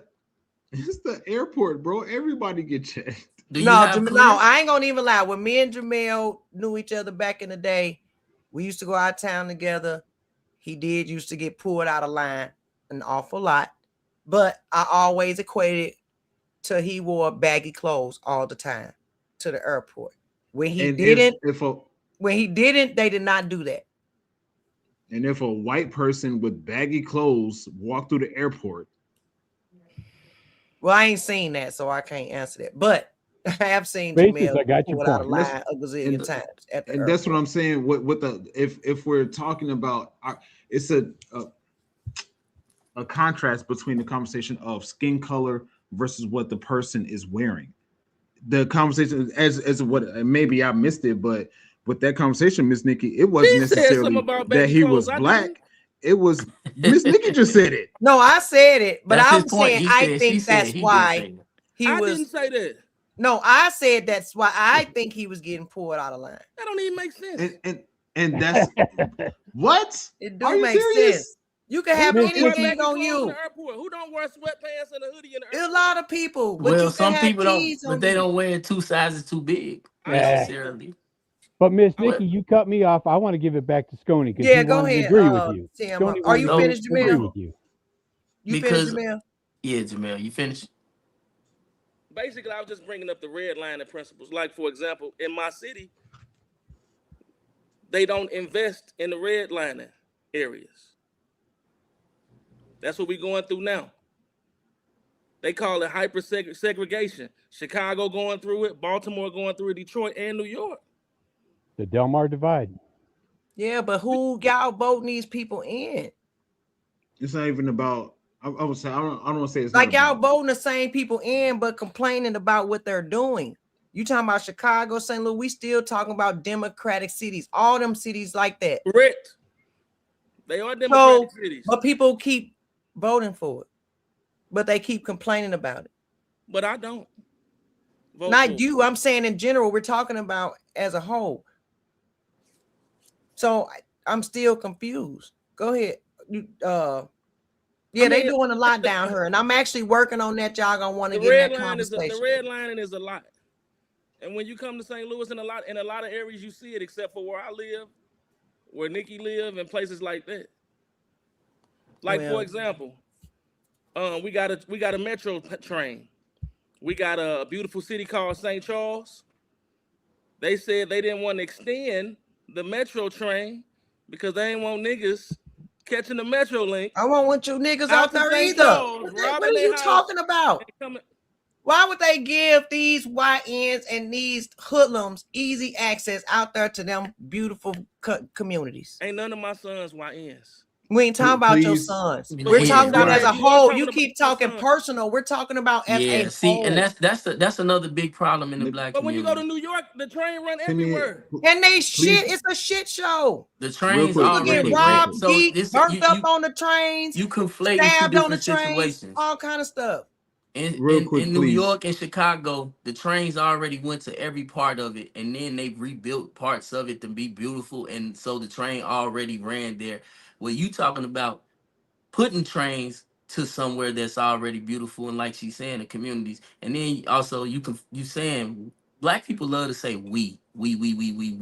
Even when you talk about negative shit like the YNs, it's like, well, my kids ain't YNs. I would have never assumed that your kids were, but for some reason when YNs were brought up, you put your kids into it.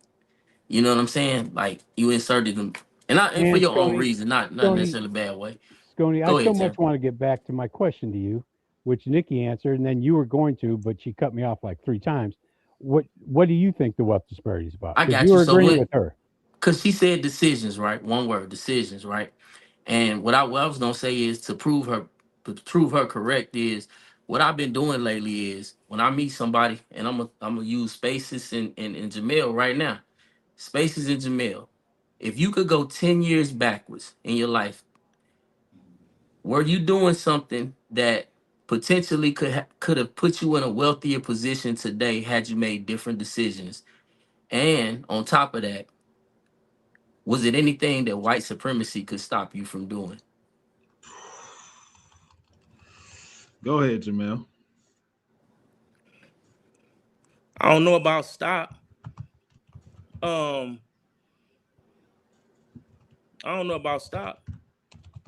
We'll start with the first. It's a two-part question, so start with the first part. If you could go back 10 years, and I ain't talking about go back in time like Back to the Future and get yourself a lottery ticket number, right? I ain't talking about that. I'm talking about something you that like was comedy, for instance. Like I'm talking about something you can go back in your own personal history and say, man, that was a missed opportunity, and I made a right when I should have made a left, so to speak.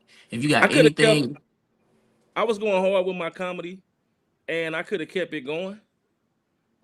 Through COVID, I pretty much stopped for the most part through COVID, and then it put me in a position where I started back now.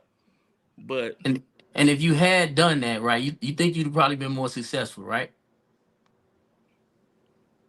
I think so as far as comedy goes. Okay, and with that being said, you think had you done that, you think there was some white supremacist situation that would have been, hey, we not gonna let Jamal do that. Nah, that little nigga can't do that. Nah, we not gonna let him be the next big comedian. You think that would have happened? You think that there's powers that and sit in rooms and contemplate on Jamel and people like you? No, but I do know. Um, it's a okay on the comedy standpoint. It's all about who you know Oh, in little ways. I But did one dabble in comedy, so I know what you're talking about. you can create your own. Like I had created my own. I created my own lane, and I stayed like that. It was just What hard to about you, keep it Space? going. I think about this all the time. Literally on an almost daily basis. If I'm thinking 10 years ago, essentially, what you're asking is okay, I'll say this. I'll just answer it in the way that I think you were asking. I said 10 years because I don't know how old you are. I know you're not as old as me, so I'm trying to make Yeah, it to where I ain't talking about he was in high school. right. Yeah. I think I'm thinking back to COVID, bro. That's 4 years. Okay, it happened in 2020. So 6 years ago, ended in 2022. 4 years ago. I bought 10 shares of god dang, Marcus Cinema, one of the theater stocks. At the time, it was $2 per share. After everything cleared and everybody's going back outside, it jumped up to $68 per share. So yes. So see, Tim, That's this is not my something point. that's available only to white people. This is my point, Tim. So if you poll 100 black men, like these two black men and myself, and I ask that same question, you're gonna get a universal response of hell yeah, I missed a lot of opportunities. So that goes back to what Nikki's saying. Black youth, black men have missed a lot of opportunities because we have a lot of distractions, and the distractions are brought on by our own, from music to and you name it, right? If we just gonna be honest with ourselves and just say fuck it, I missed some opportunities, because that's what I'm doing. I've done. I chalked it up, man. I done fucked up. I missed a bunch of opportunities. The whole time y'all was sitting at the house in COVID, and a whole bunch of people got their uh social media cracking and YouTube's cracking. Man, I was still working. I never missed a day of work during COVID, not one, until I caught COVID, and that was at the end. So that's my missed opportunity, because I wished I would have got laid off and been sitting in the house, because I would have started creating content, but I didn't. But I ain't gonna cry about it. I ain't gonna cry about the white man fault, because whatever. Just get up. That's why I'm on this show consistently. I'm gonna show up for Miss Nikki as I would show up for myself. So this is my practice, if you will. I'm gonna show up for this show every week. Only way I'm missing if y'all miss. Now, this funny though, because here's the thing. I'm not saying me personally, just because I see something, that means I have to go another way, or I have to pray another way. But some people know. Like, for example, I used to go to jail all the time because I never had my papers right on my car. I never called that racism. You know what I'm saying? Because I knew I was wrong, right? Yes, Even sir. if I got pulled over a lot, I ain't even worried about it. Because guess what? That was my bad. You know what I mean? But when the school district in St. Louis City don't get the same money than the school districts in other areas around, when you got kids that got 50 kids in one class, but it's a school across town that won't let your kid in, and they only got 25 kids in the class or 20 kids in the class, that's a difference. It is. That's a big difference. But that's taxes. That don't have nothing to do with. That's got redlining something to do with districts. poverty. That's poverty. Why you think they redline the lining like that? So Nikki, all I'm saying is, poverty. if you in a situation like that, which there are situations, you in neighborhoods, you in these places with low tax rates, no home ownership, so nothing going to the schools getting shut down.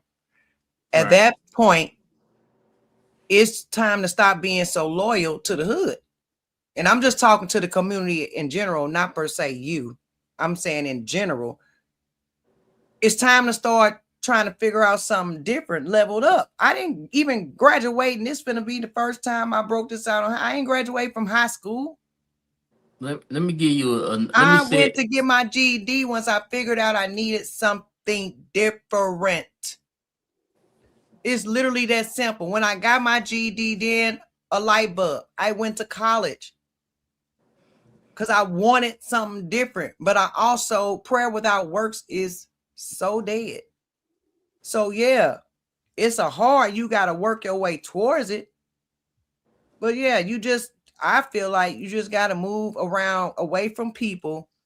For me, like I say, it's all going back to this local stuff. These people we got running us, the people vote in, even though we might not be voting them in. You surrounded by a bunch of people that agree with this one thing, and you living in a city that's been Democratic for I don't know how many years, ain't nothing changing, nothing happening, and the only people suffering is mostly black, but I'm gonna say poverty because I grew up on the south side, so I seen poor, white and black. But if we talking about the north side and all these places, yes, they did push everybody back to the county. They are doing that. But when I noticed it and I started talking about it, people told me to shut up. They was like, you don't want to go out to the club. They didn't want to hear it. They didn't want to talk about it. I noticed this stuff years and years ago. Years ago.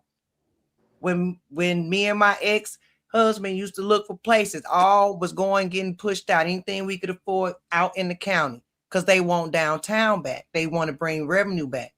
Who's that? But it's not working because they won't handle the crime. So it's all finna lead back. All these issues that we're particularly talking about right now is particularly the city we live in and how the people in this city vote. So That's all good and fine, Jamil, but let me jump in real quick on go that ahead, Tim. because the way we fund schools is racist in its core. No, we had this conversation, Tim. We agreed that if it was a big pot, the city and the county should share that pot. If everybody so-called cared about the schools, they don't care about the schools.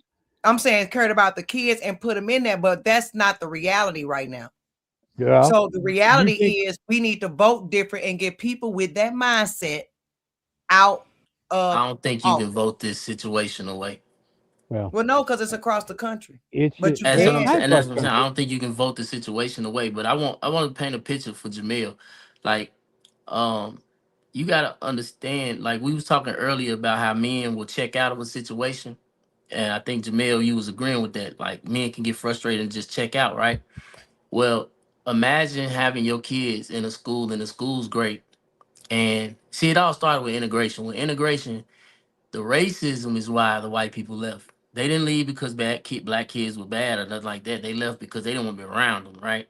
So all right, fuck it. We just let y'all have the school. So a lot of schools in Chicago, like you said, is our school. I mean, our city is segregated. Black neighborhoods are black, white neighborhoods are white. St. Louis as well. I would assume so. That's what I would assume. And with that being said, though, so now that the blacks have the school, and then black culture changed. Black culture changed it when segregation started. Black people had character and morals and high values and all this. And then over time is just done. You know what we had as a culture? Sexy Red come from y'all city. So Chief Keef, man, don't do that. I'm just that's what. Just stop me when I tell a lie. Just stop me when I lie. Hey, stop. Gonorrhea lip gloss. We can go artist for artist. We can't. And I got it.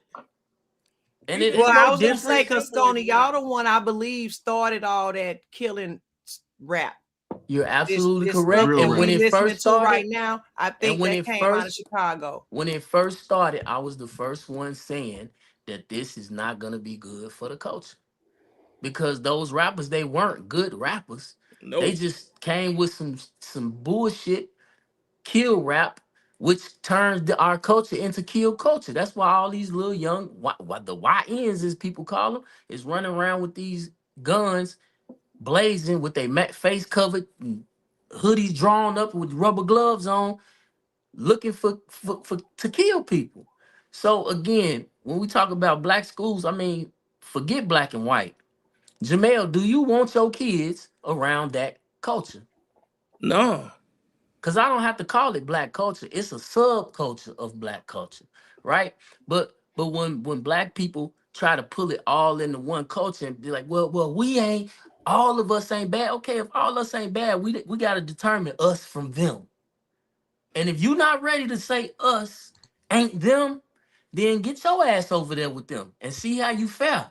Because that's what, when you talking about them trains going out there and Nikki saying they don't want YNs out there, they ain't saying they don't want your sons out there. They saying if you want your sons out here who are welcome, Jamel, get in your car and bring them out here and we welcome them. But we're not gonna make an easy path for everybody to come through, because that's what's gonna come through with your kids. And they might not even hurt my kids out here, they might hurt yours. So it's just like, we gotta be honest, man. We just gotta be honest. Like I said, all black people ain't bad. We all know that. Every black person on this panel right here, I believe to be a good person, good people, right? Raising great children, right? But there's some people out here that ain't raising their children whatsoever. They want the school system to raise their children.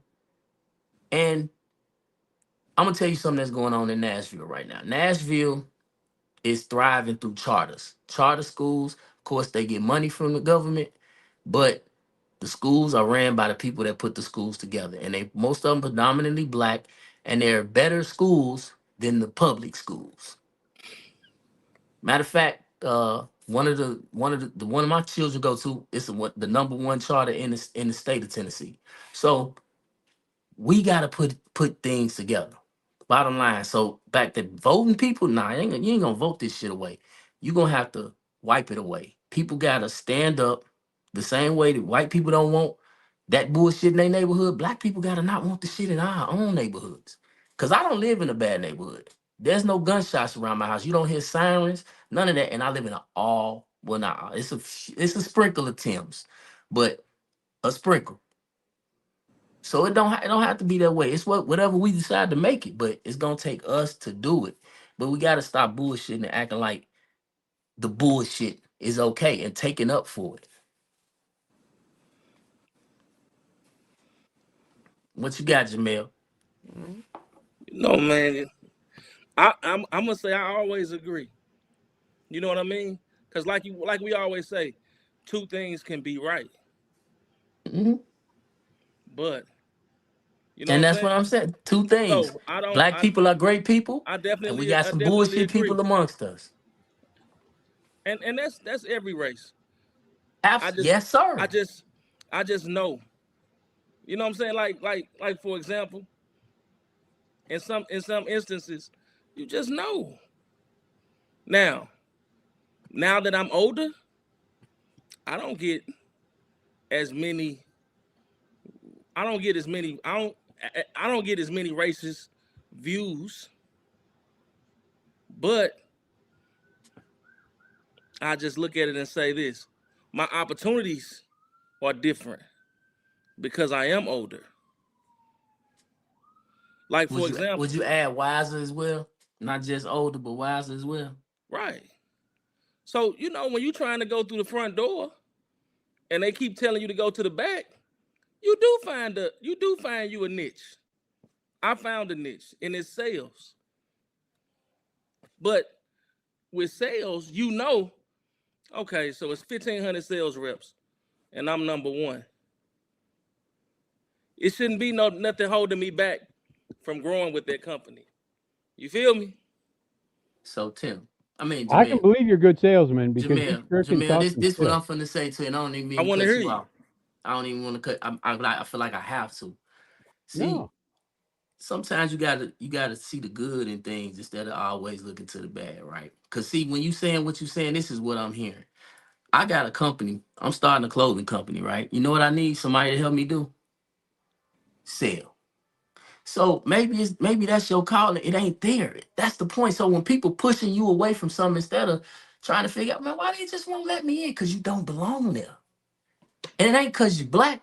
It's because you need to take your talents to South Beach, where you can go win some championships of your own and not just be the top salesman of the company, but be the top salesman of the company that makes you rich, not just the And company rich. you do have an amazing point. And I would love to switch cities. That's what you're saying, right? Not even switch cities, just switch teams. You ain't got to switch team. In basketball, they got to switch cities. But when we talk about the internet, you just switch teams. You can stay right there in St. Louis. all right, Scony, don't start talking about that sexual stuff. That'll get Nikki all wound up. He said that Sexual. what? Switching teams. I'm joking. I ain't worried about that. I know you're not worried about it. But nah, serious, Jamil. Like man. Listen, I'm all about building stuff up. I don't even worry about racist people, man. I actually worked with a guy that was really, really, really racist. Like he never used the N word, but he just made sure people knew you can never come to my neighborhood. And I told him, man, if you invite me, I'm coming. Oh man, you might not leave. I said, I'm pretty sure I will. Pretty sure, I'm almost positive I will. Because again, I'm from the streets of Chicago, man. I ain't never been, I ain't gotta be a gangster to be a gangster. That ain't how it work. Like people just believe what they believe. You know what I'm saying? And what I knew was these guys, man, they think they racist. You do hate black people, but you don't even know why. And if you get around black people long enough, as me and this guy we worked together, by the time we wasn't working together, when I quit, I just stopped coming. I did no call, no shows for a week. He came looking for me to see if I was okay. But he's so goddamn racist. See what I'm saying? That's my experience with people. I don't racism is a social construct, man, and people believe it. And we all know more we know But black people that hate white people, but they don't hate them enough to go get a gun and shoot up a white neighborhood, and vice Hey, versa. Scony, real quick. Miss Nikki, check your text. Go ahead, Scony. Sorry. No, I'm good. You said they don't know. They don't hate them enough to go and shoot up their neighborhood. Yeah, that ain't happened on either side. Outwardly anyway. I don't know what's going on in the black neighborhoods with these unsolved murders. They could be, but I don't think so.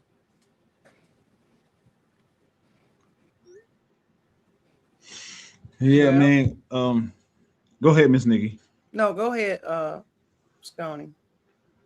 I'm not gonna, y'all gonna have me talking y'all to death. So I do. I like to hear in the discussions. Y'all know I want to hear from everybody, and then if spaces want to go last, and then I'll close out. Everybody say their last words. I'll say my last word.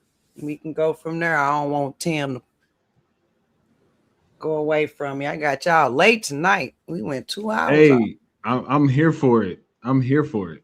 Man, I it's think easy. hour and a It's half is easy too when Tim short. here. It's always easy when Tim here. Yeah, Tim. I Good think people. he was trying to tell me I was going to fall asleep because I'm too old to stay up this late. Oh, I He ain't might gonna have fall been using asleep. you as a cover up because I'm He, tired. As he soon too as you get finished, engaged. I'm go out and singing. So Tim be too engaged to fall asleep. No, that's good though. But anything else on this? Anybody got final words, encouragement for the people, solutions, ideas as a whole on the topic of white guilt or anything like that? Do we think white guilt is harming us or no? I think when it comes to this particular conversation, the idea of white guilt and white responsibility as it pertains to the black community is overdone. Completely overdone. There's nothing in 2026 that white people are actively doing on a mass scale, at the very least, that is prohibiting black people from, and that's the conversation, right? It's like white people, white supremacy. That's the whole idea. White supremacy is they have this position of power, whatever, woulda, woulda, woulda, that is prohibiting black people from becoming successful. Well, how about you? How about you not major in African American studies? Don't do that, Spaces. Please don't do. Don't do that, How Spaces. about you? How about you major in something that that is prevalent and specific to society as it is now and as it pertains into the future? That's gonna make you money. How about you focus on something that isn't like a specific example? I had a friend. He majored in black and white photography in college. As soon as he graduated college, black and white photography had been obsolete or had been going obsolete because we were reaching a digital age. Imagine black and white photography in this age of 2026 where we have Chat GPT and Gemini. It's arrested development as it pertains to the black community in particular. And you need the issue is the older people get, the more they get stuck in their ways, and people are more apt to pass the blame on their failures in life as opposed to take ownership into what it is that they contributed into where it is that they are in life. If you think if you're saying that white people are responsible for where you are in life, let's look at your bank account. Let's look at your transaction receipts. See where your money's going. What I does that bet have you, to do at the with very anything, least, Spaces? we can put something together and say you buy a share of Apple. There you go with that logic shit. I'm just saying, like, don't try to tell me, don't try to blame your inadequacies on white supremacy when you're making the worst decisions possible for yourself. That's all. I'm done. All right, Tim. Yeah, I'm gonna finish and I'm gonna mute myself.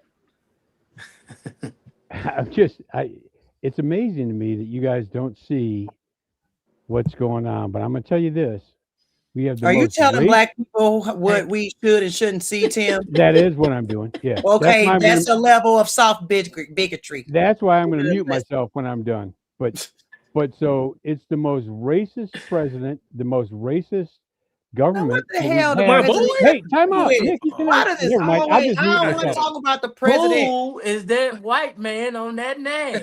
not my boy. Who is that Nah. white man on that name? Hey, yo, we got to let Tim Keep finish. You got to going, let keep Tim going. No, finish. let him finish though. I just like why Trump gotta be. You That's never like let me finish. crazy. That's That's right. just crazy to me. We're not I'll even tell you what, talking Nikki. about that. I'll tell you what, dear. I'm done. This is last Talk word. about Joe Biden. No, Nikki, let No, him get it. if we now. gonna make an Finish, Tim. example of a Nikki. racist president, bring up Joe Biden. Why you keep bringing up Trump? We got to let him. We got to let him. This final points. We got to let him get his spiel off. I'm sorry. It's just like crazy to me. I'm muted. Well, he said he's. Come on, Come on, Tim. Tim. Let's get it. All right. So here's the thing. We can talk about Joe Biden. We can talk about how racist Barack Obama was. You can do all that. But every white supremacist group in this country supports Donald Trump. That's the KKK. It's the Proud Boys. What's up with that? If you don't see that he's a racist, if you don't see that our government right now is turning more towards white supremacy, you're just blind. And that's all I got to say about it. I'm going to mute myself. And I'm sorry. It's just crazy that you can't see that. Oh, and real quick, super quick, Tim. We're in a group chat and on Facebook together. I like living on proof, right? So if you can get a YouTube video, a Facebook video, or something like that showing the backing up what it is you're saying, please send it to the group so I can see. That's all right. I would be happy We- to do that. But I will say this. I can't believe you don't know that's the truth, Spaces, but I'll do it. I will put it like this. I vote Republican, but I look at it like when I look at people like Joe Biden was one of the state representatives that let it be known during school segregation that he didn't want his daughter going to school with blacks. You know what I mean? So this was Joe Biden with a young daughter and a young family man. So I look at that. But it's only one president in existence in this country that didn't come from slave master blood, and that's Donald Trump. Every other president, all of them, they families own slaves. Regardless of how you talk about them, why you think everybody, they feel like, why you think they go after him so hard? I ain't never seen white folks go after a white man this hard. And he beat them all, especially in court. I loved it. Came out with a shoe. And it's like this. Growing up, I seen Trump with black people.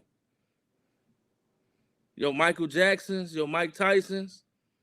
And he gave money to church leaders. But all I'm gonna say is this. Those are politicians. I don't look at politicians like I look at regular people.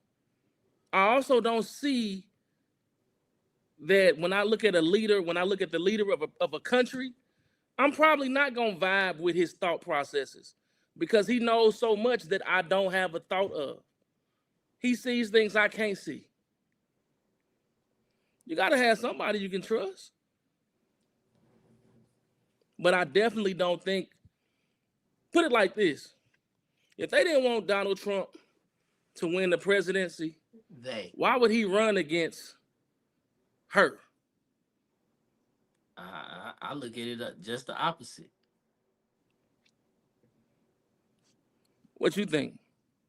Both he's won 2 out of 3 elections, right? What are the common denominators in the 2 he won? He went against women? Absolutely. And they put those women up to it, and I believe both of them were set up. And I think both of them know that more than we do. Well, I mean, when I look at Kamala, I didn't hear her talk for 4 years. And all of a sudden, 3 months before it's time to vote, she's speaking. And not very well. Horrible. And I saw black women had her back. They But did. let it would have been a black man with his white wife. Never would have worked. Especially sororities. Oh man.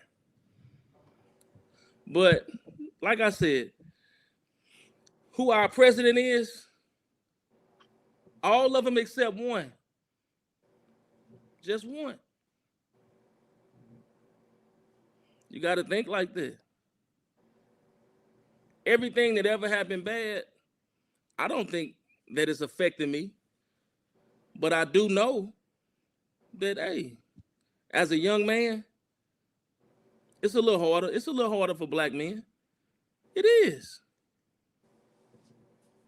You coming from I'm lucky enough that I didn't come from a household where Section 8 was the key to success. I'm lucky enough that I was put on believing in God's power early on.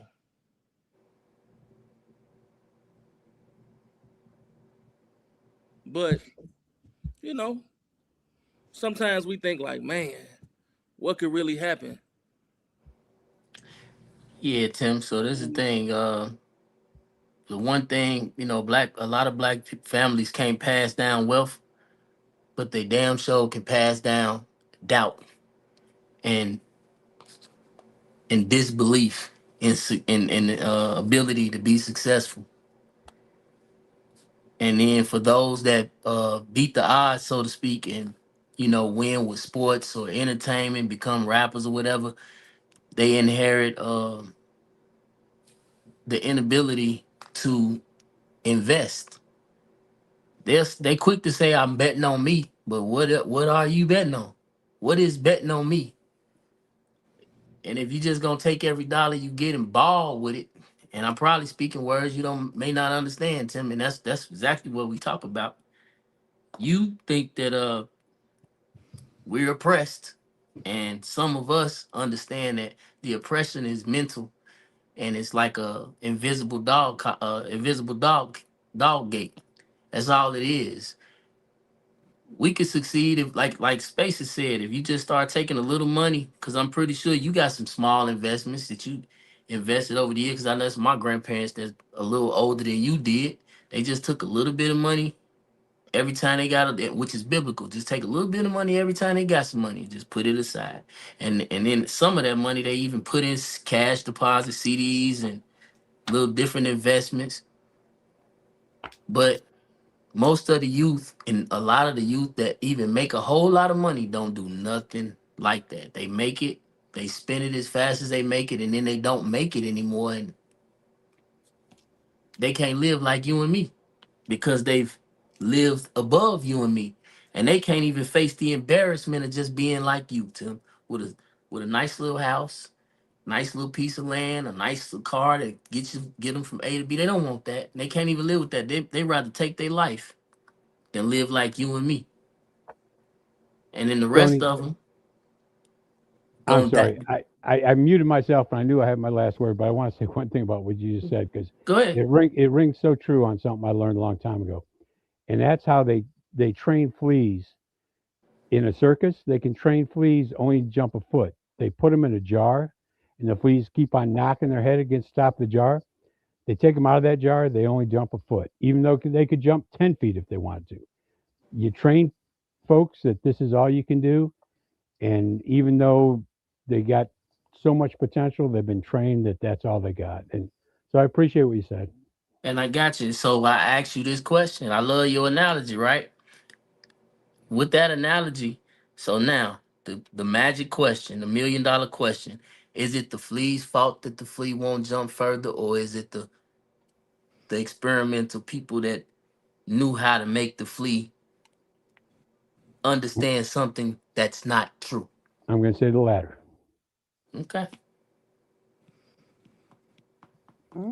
That it? That everybody? That was good. I like that. Well, I'm gonna say is based off of the video and the conversation and just the whole, like I said, like you say, Tammy, like the more I go in history, the more I learn, the more I tap into my Malcolm X vibe and spirit and thinking about all the things that he even tried to tell my parents and everything. When we talking about, and I'm not saying, and I'm like I said, I want to separate when I say the white guilt from the higher ups, all these people versus the people that they trying to convince or have convinced to hate themselves. Like people will say black hate, but right now we got a lot of white hate going on. We got a lot of people going at, and you can care or believe it if you're not, going after the white man and all this other stuff. But when we talking about white guilt and how it has destroyed the black community on policies, when we talking about who y'all voting for, and when they say these catchphrases and they trigger y'all on education, is it equitable, because y'all like that word, to lower grading standards for our kids? Or is that just a way for the upper white elites or black elites to feel better while our children fall further behind? That makes them feel good. We got housing and immigration. And I'm trying to tell black people all the time, black people should be the most upset about this illegal immigration because we are the ones it's directly affecting. Don't nobody want to hear that. When you prioritize funding for undocumented housing over the safety of black neighborhoods, that ain't progress. So is that guilt, or you just virtue signaling to another community? And I'm saying the higher ups, because they know they losing black vote. That's a new voter block. Meanwhile, our babies unaliving each other in the streets, but y'all want to defund the police. Meanwhile, you saying we too dumb to get an ID only because you want to make it easier for illegals to be able to vote so you can have that voter block. We too dumb to get an ID. It's disenfranchising. And I know you believe that, Tim. I know you believe that some black, but guess what? We need an ID to go to the club. We need an ID to go get our Duce. We need an ID to do we need an ID to get our food stamps. We have an ID. We're not stupid. We know how to get IDs. All these little things. So the bottom line is, we don't need your shame. We don't need your guilt. Stop passing laws that treat us like we are incapable of competing on a level playing field. We are not retarded. And that's my last words. So that being said, we want to thank everybody that hung in there with us. We went 2 hours tonight. It was a good conversation. We talked about some very important things that I believe, and I believe most of my panel believe, these conversations will help society as a whole. We don't need to be thinking about them politicians or what they think about us. We know who we live with. We know who we around. We know who we go to the grocery store with every day. We know who we in the laundromat with every day. We know who we in the bars with every day. We are with each other every day. Even people like Tim and me or whoever living, we don't need hate. We don't have to not like each other. You do not have to disown your family because they voted or a different way or have their reasons for voting that way. That might not be the reasons that you think they are. Everybody not a bigot. Everybody not racist. That's literally just not the case. It's not the case. We talked about love. We talked about accountability. But this whole live, I don't know if y'all noticed, was about keeping quiet and silencing. Men not being, saying, and I listen to Jamel, you know, and I can understand how a man would want to retreat back if he not feeling valued, if he not feeling listened to, or any of those things. But on the same other spectrum, I do also feel like men just need to start speaking up, but it is a way to do that. It is not screaming, it's not yelling, it's not whining, it's not complaining, or none of that. It's who you are and how you do it, but not the whining and complaining, and not the dominance and aggression. That is not leadership. So, but we're going to talk about all of this on February 22nd when my panel come to Intertwine Wine Bar right here in St. Louis. I'm so excited. We're going to have a live audience. I'm going to go out. We're going to play this for the people who didn't see it before. I want to make sure y'all come on out and see it. Okay? So. Okay, let's be real. Modern dating isn't just broken, it's a crime scene. We've been sold a lie that situationships and hookup culture are enough, but on February 22nd, we are taking a sledgehammer to all of it. Love, lies, legacy. We out here to play games, and we ain't here to give you feel-good fluff. From the trap of modern feminism to why we have a generation of emotional men, we also got 15 minutes of intentional speed dating for you single ladies and men, 8 panelists and 0 filters. St. Louis, Missouri, Intertwine Wine Bar, February 22nd, starting at 2 p.m. I'll see you. When women say they don't need a man, I stay away from them because they're mean. Yep. So there you go. That's all us there is. And we got some guest panelists. Y'all have seen Yolanda Misunderstood on this panel before. She will be here. She is a dope female comedian, but she got some fire and she got some thoughts in her head too. We got Mr. Lee on there. We got Tim on there. Yes, you will get to meet Tim in person to give us all that wisdom. Scony, Miss Amberish, Spaces. And we got our guest speaker coming in. And when I tell you she is fire, she is fire. And she going to have a surprise coming up this month. And I'm going to be introducing that. So y'all going to be able to check her out.